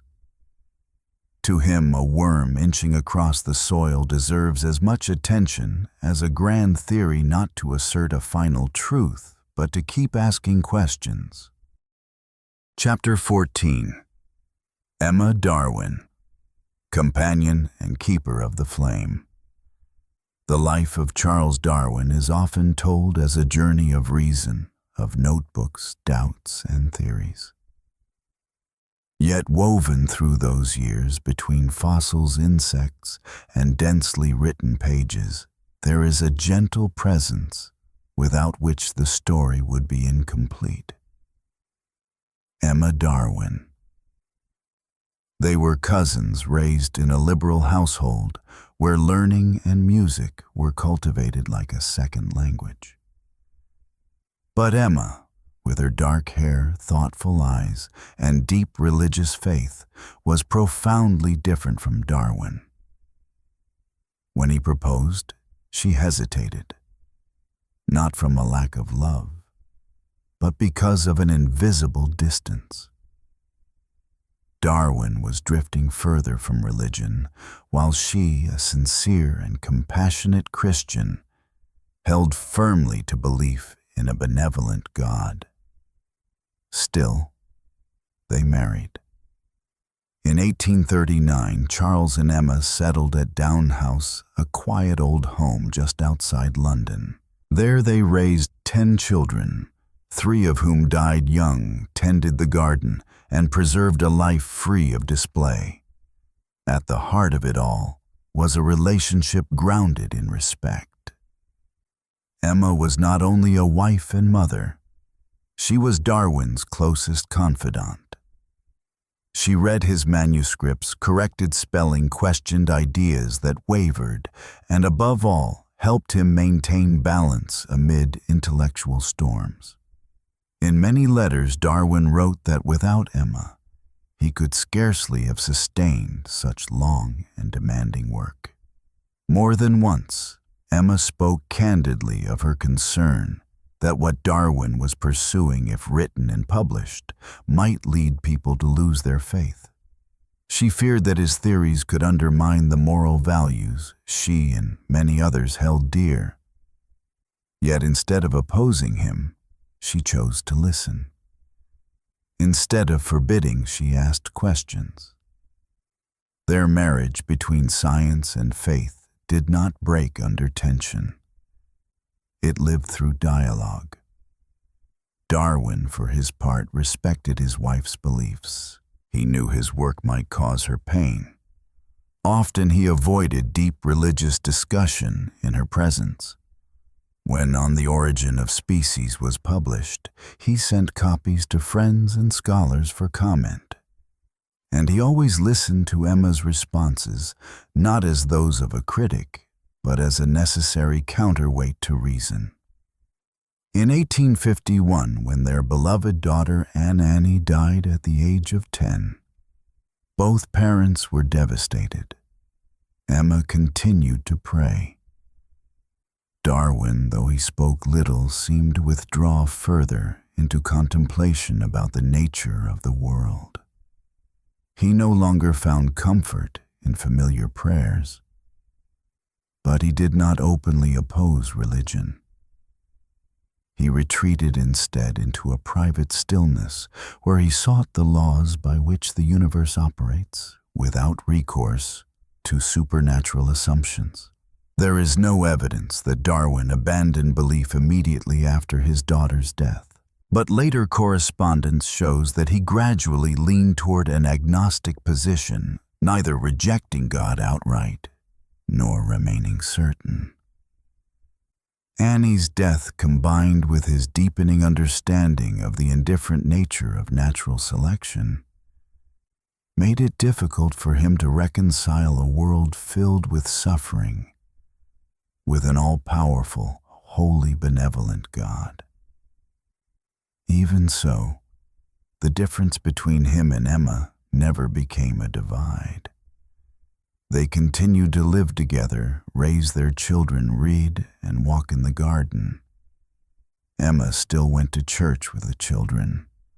Darwin would often escort them to the door, then take a solitary walk through the garden or around the village. No one forced the other. No one tried to change the other. That mutual respect across profound difference was what kept the household at Downhouse peaceful through many storms. Some have said that Emma kept the faith for both of them. The phrase is poetic, but not quite accurate. She did not believe in Darwin's stead.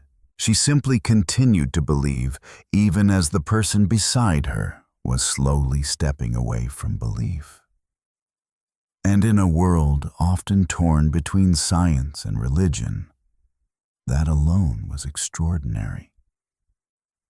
From the 1860s onward, Darwin increasingly regarded the Bible as a work of literature, rather than the sacred guide he once believed it to be. He said he no longer believed in a personal creator, yet he also did not claim that humans could know everything for certain. And Emma, his quiet companion, continued to pray for him, not to change him, but to love him with the full measure of her spiritual life. Emma never spoke publicly about the conflict between science and religion. But anyone who has read her letters or seen the way she cared for her husband understands this. She needed no declarations. Her presence itself, gentle, empathetic, and steadfast, was a silent answer to the question of whether faith and reason can live together. For Charles Darwin, the answer was yes, and the person who helped him sustain that reconciliation throughout his life was Emma. Chapter 15. Darwin and the Origin of Humanity. The shock called the Descent of Man. The year 1871 marks a new turning point in the intellectual journey of Charles Darwin. A decade after, On the Origin of Species shook the scientific world. He published a new work that speaks more openly about humanity's place within the biological universe, the descent of man and selection in relation to sex. This is not merely another scientific book, but an invitation for society to confront itself directly. Compared with Origin, which addressed evolution in general terms, The Descent of Man ventures into territory few scientists before Darwin had dared to enter humanity itself. Darwin no longer sidesteps the question that had echoed for centuries. Where do we come from? He states plainly that humans do not stand outside the process of natural selection. We are part of the tree of life, sharing common ancestry with other primates. Darwin's presentation in Descent is deliberate and restrained, never incendiary. He begins with anatomical evidence explaining how features of the human body, from the skeleton to the nervous system, bear the marks of evolutionary history. He then turns to behavior instinct and emotion, and finally to sexual selection, a mechanism he considers no less important than natural selection in shaping individual differences, sexual distinctions, and even human populations. What truly shocks readers is not that Darwin claims humans are the product of evolution. This had already been implied in Origin, but that he now provides evidence, explanation, and openly confronts the consequences of that claim. On an intellectual level, The descent of man forces many to reconsider long-held ideas about morality, culture, and the special status humanity has traditionally assigned itself in the universe. Much of the initial reaction comes not just from scientists, but also from cultural critics, those who believe there is something destined that makes humans wholly different from all other species. Darwin suggests instead that emotions such as compassion, fairness, and love may arise from simple evolutionary mechanisms, the bond between parent and offspring, competition among individuals, and the benefits of cooperation within groups. One of the most controversial elements of the book is Darwin's discussion of sexual selection. He argues that some traits develop not because they enhance survival, but because they attract the opposite sex, such as the colorful plumage of male birds or elaborate courtship displays. When he applies this idea to humans, Darwin compels readers to consider a provocative possibility that differences between men and women, and even our notions of beauty and attraction, may reflect a long history of selection rather than any fixed, preordained design.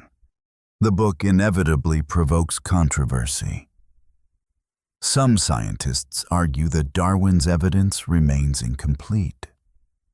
Some theologians see it as a denial of humanity's special place in religion. And many ordinary readers are left unsettled, asking themselves a deeper question. If we are not a separate creation of a divine being, then what is the meaning of our lives? The social response unfolds over many years, moving from shock to resistance and gradually toward acceptance. Unlike the largely one-sided reactions that followed the publication of Origin, the descent of man triggers broader conversations between science and philosophy, between morality and instinct, between the individual and society. Darwin, now well past 60, no longer engages directly in public disputes with his critics. He continues to work steadily at Down House, where the garden changes with the seasons and sparrows rustle in the oak trees. He sends copies of his book to friends, exchanges letters with scientists across Europe, but does not take the debate stage, as Huxley and other supporters do. For Darwin, dissent is not a manifesto against religion, but another way of understanding humanity, one grounded in observation, evidence, and logic.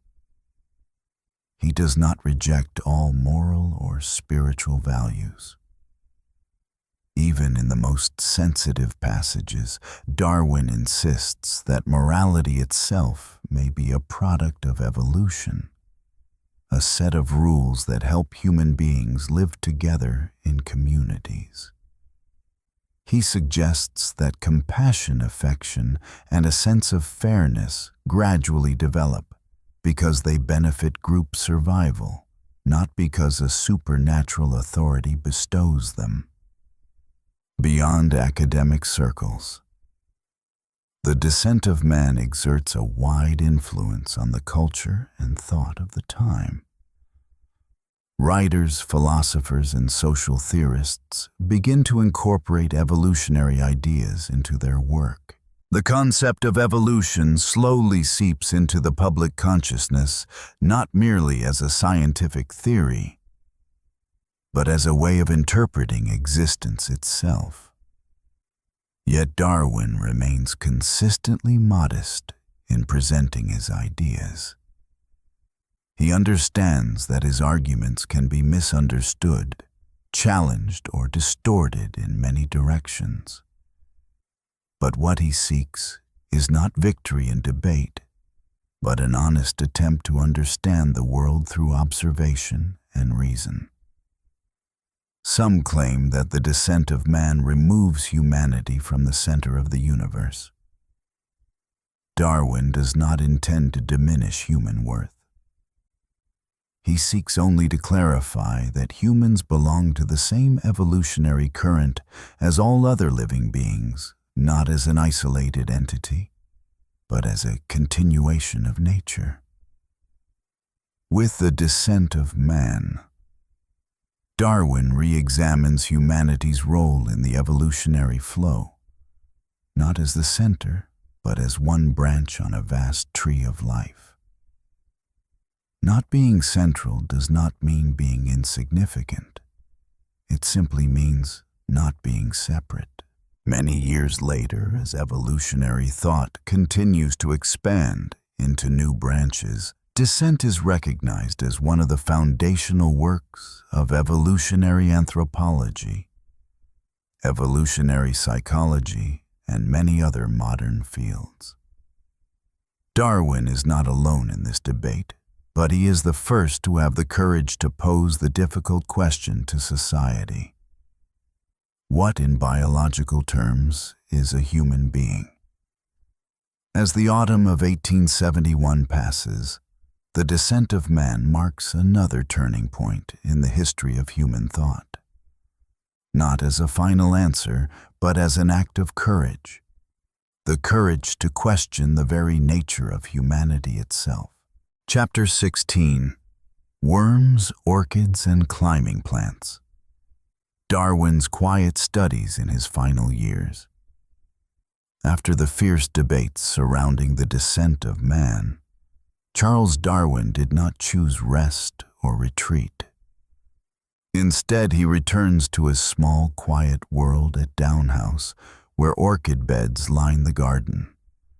A glass house fills with light, and rows of notebooks lie dense with writing. While the wider world continues to argue about humanity, God and natural selection, Darwin quietly steps into another chapter. He turns his full attention to creatures long considered insignificant: earthworms, orchids, climbing plants, and even carnivorous species. To outsiders, this may seem like a retreat. To Darwin, it is a natural continuation of his journey. He is never drawn to grandeur. He is captivated by the way life at its smallest scale still operates according to subtle and remarkable laws.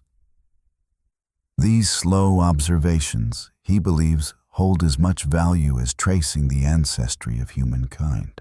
In his 60s, while his name remains at the center of scientific and religious controversy, Darwin sits in the greenhouse at Down House, carefully watching each fine root, each movement so slight it is almost invisible. In 1875, he published Insectivorous Plants, a detailed study of carnivorous species such as sundews, Venus flytraps, and pitcher plants. Together with his son Francis, Darwin spent months observing how leaves respond to chemical solutions and insects.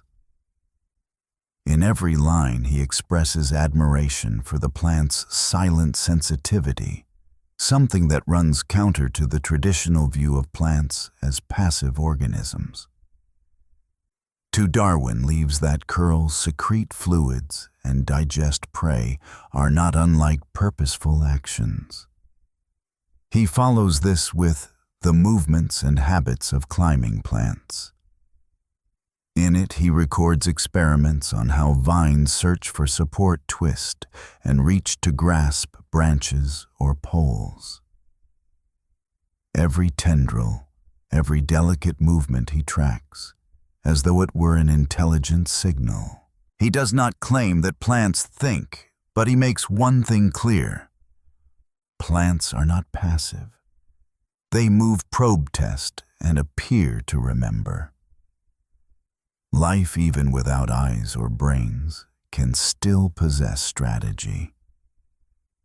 Darwin's fascination with orchids runs deep. In the fertilization of orchids, he uncovers the intricate relationship between orchids and insects.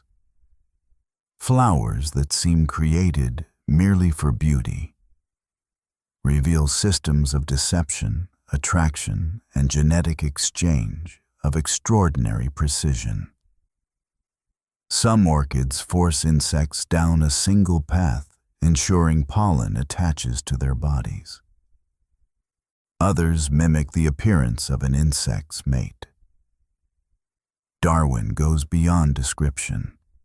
He uses these details to argue that beauty and complex structure require no divine hand.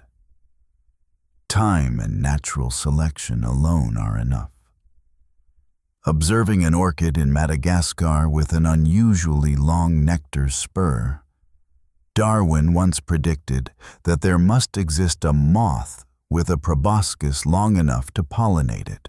Many years later, naturalists discovered exactly such a species.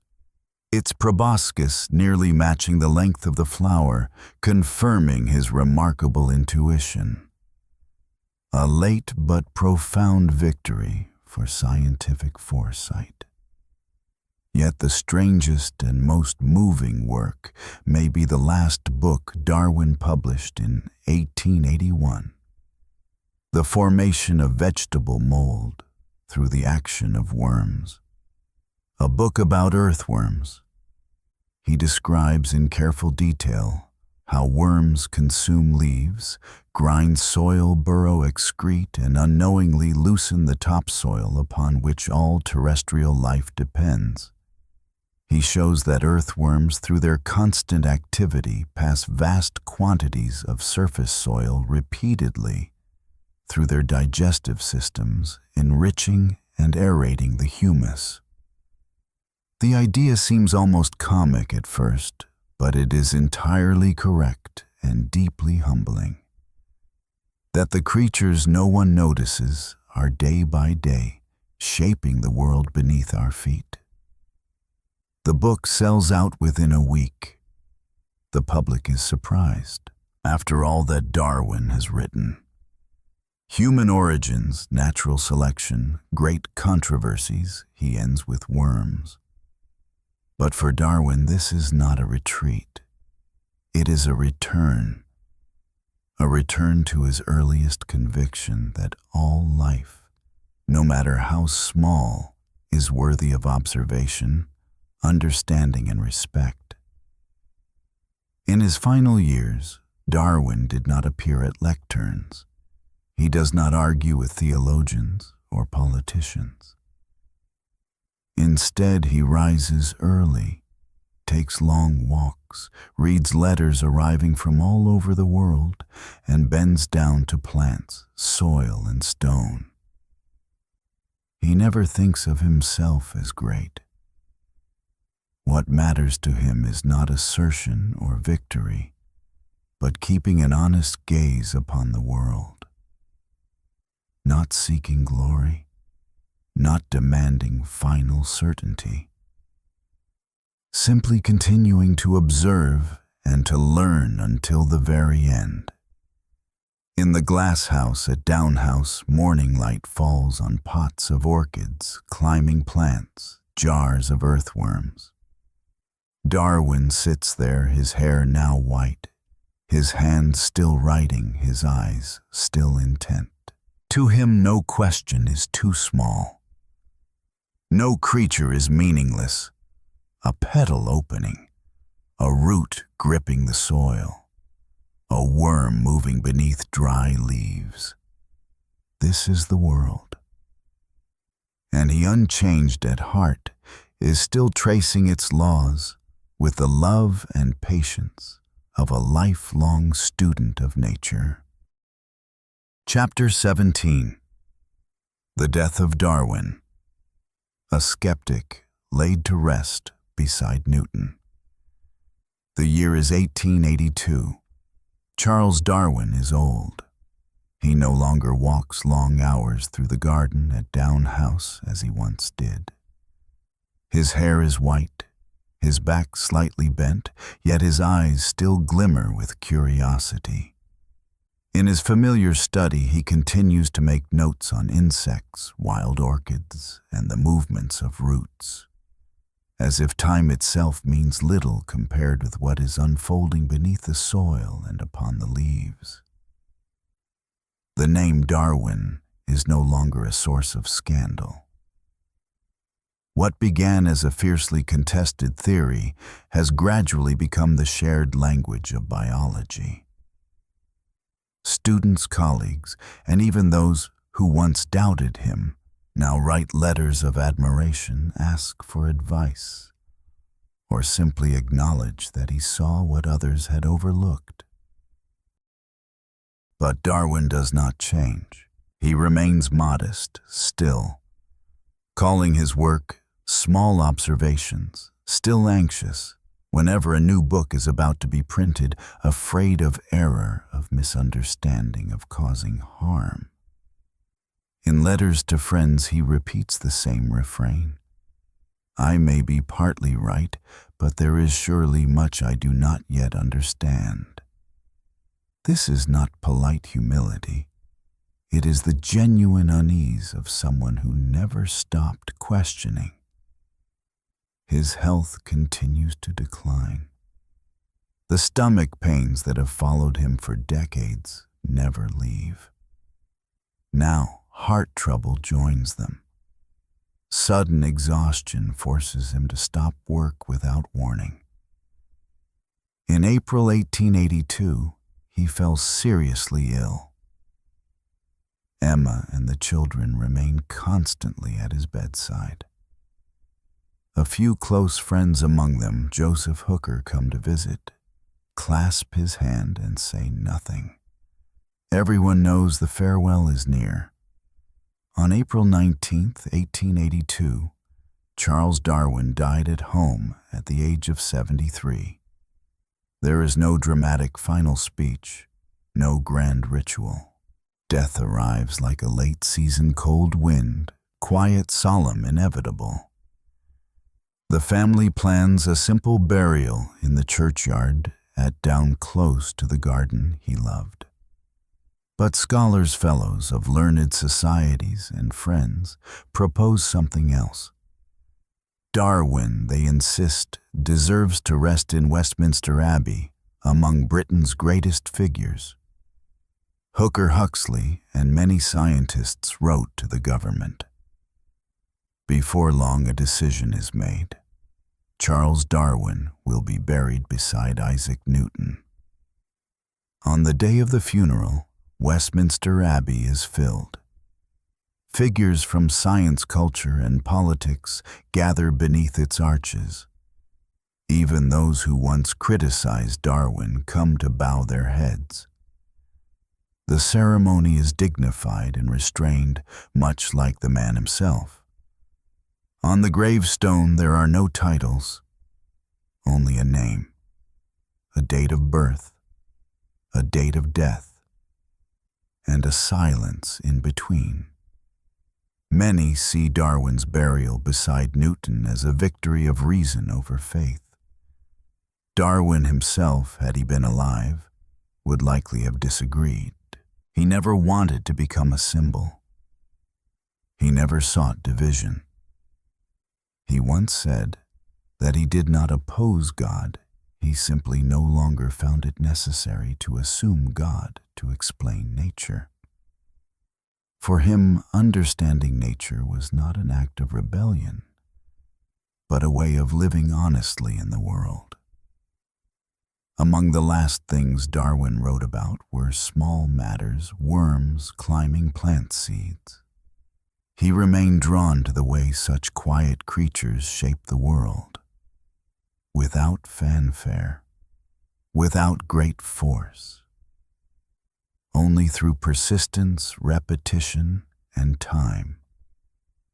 Darwin's death does not stop the world, but it closes a chapter in the history of science, a chapter written in curiosity, honesty, and the courage to move against entrenched belief.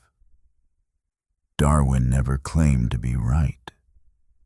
but he could not stop asking. And it is in that skepticism, not in certainty, that he leaves his most enduring legacy.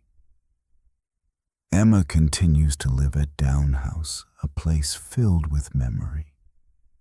In a small room, his letters are carefully kept, his notebooks, his manuscripts, his worn pens. Each day she walks through the garden, sometimes pausing for a long while, beside the stone bench where they once sat together. Nothing needs to be said. That life divided in belief, yet united in love, has run its course. Darwin's death comes without trumpets, but the world after him is no longer the same. Not because he held all the answers, but because he changed the way we ask the questions. Chapter 18. If Darwin lived today, Evolution, Faith, and a Final Whisper. If Charles Darwin were to step into the 21st century, he might be astonished by how far the world has carried his ideas, and at the same time by how fiercely they are still debated. Today, evolution is no longer a hypothesis. It is the foundation of modern biology, from genetics to ecology, from evolutionary medicine to artificial intelligence. We decode DNA, reconstruct the tree of life, build computational models of evolution, and trace human ancestry down to its finest branches. What Darwin could only sense intuitively is now supported by molecular evidence fossils and the full weight of modern biology. But the greater surprise, perhaps, would come from elsewhere. Darwin might ask why.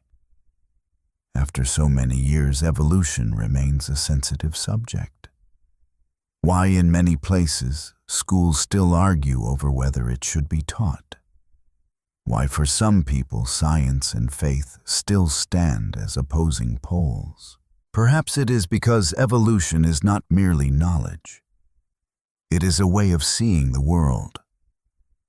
And any worldview that reshapes our understanding of humanity, of our place in the universe, reaches into the deepest layers of consciousness, where belief, morality, and identity reside. Darwin never set out to dismantle faith. He did not proclaim the non-existence of God.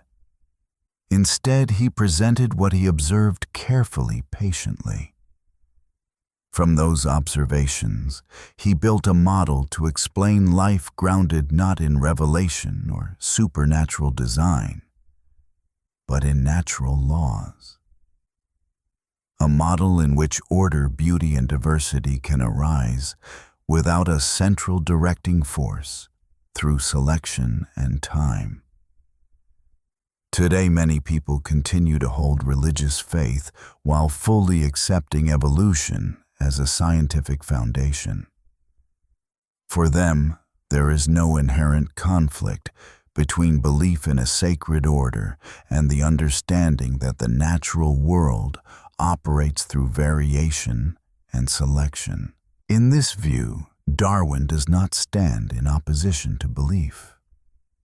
He simply helps expand humanity's understanding of the rules of existence.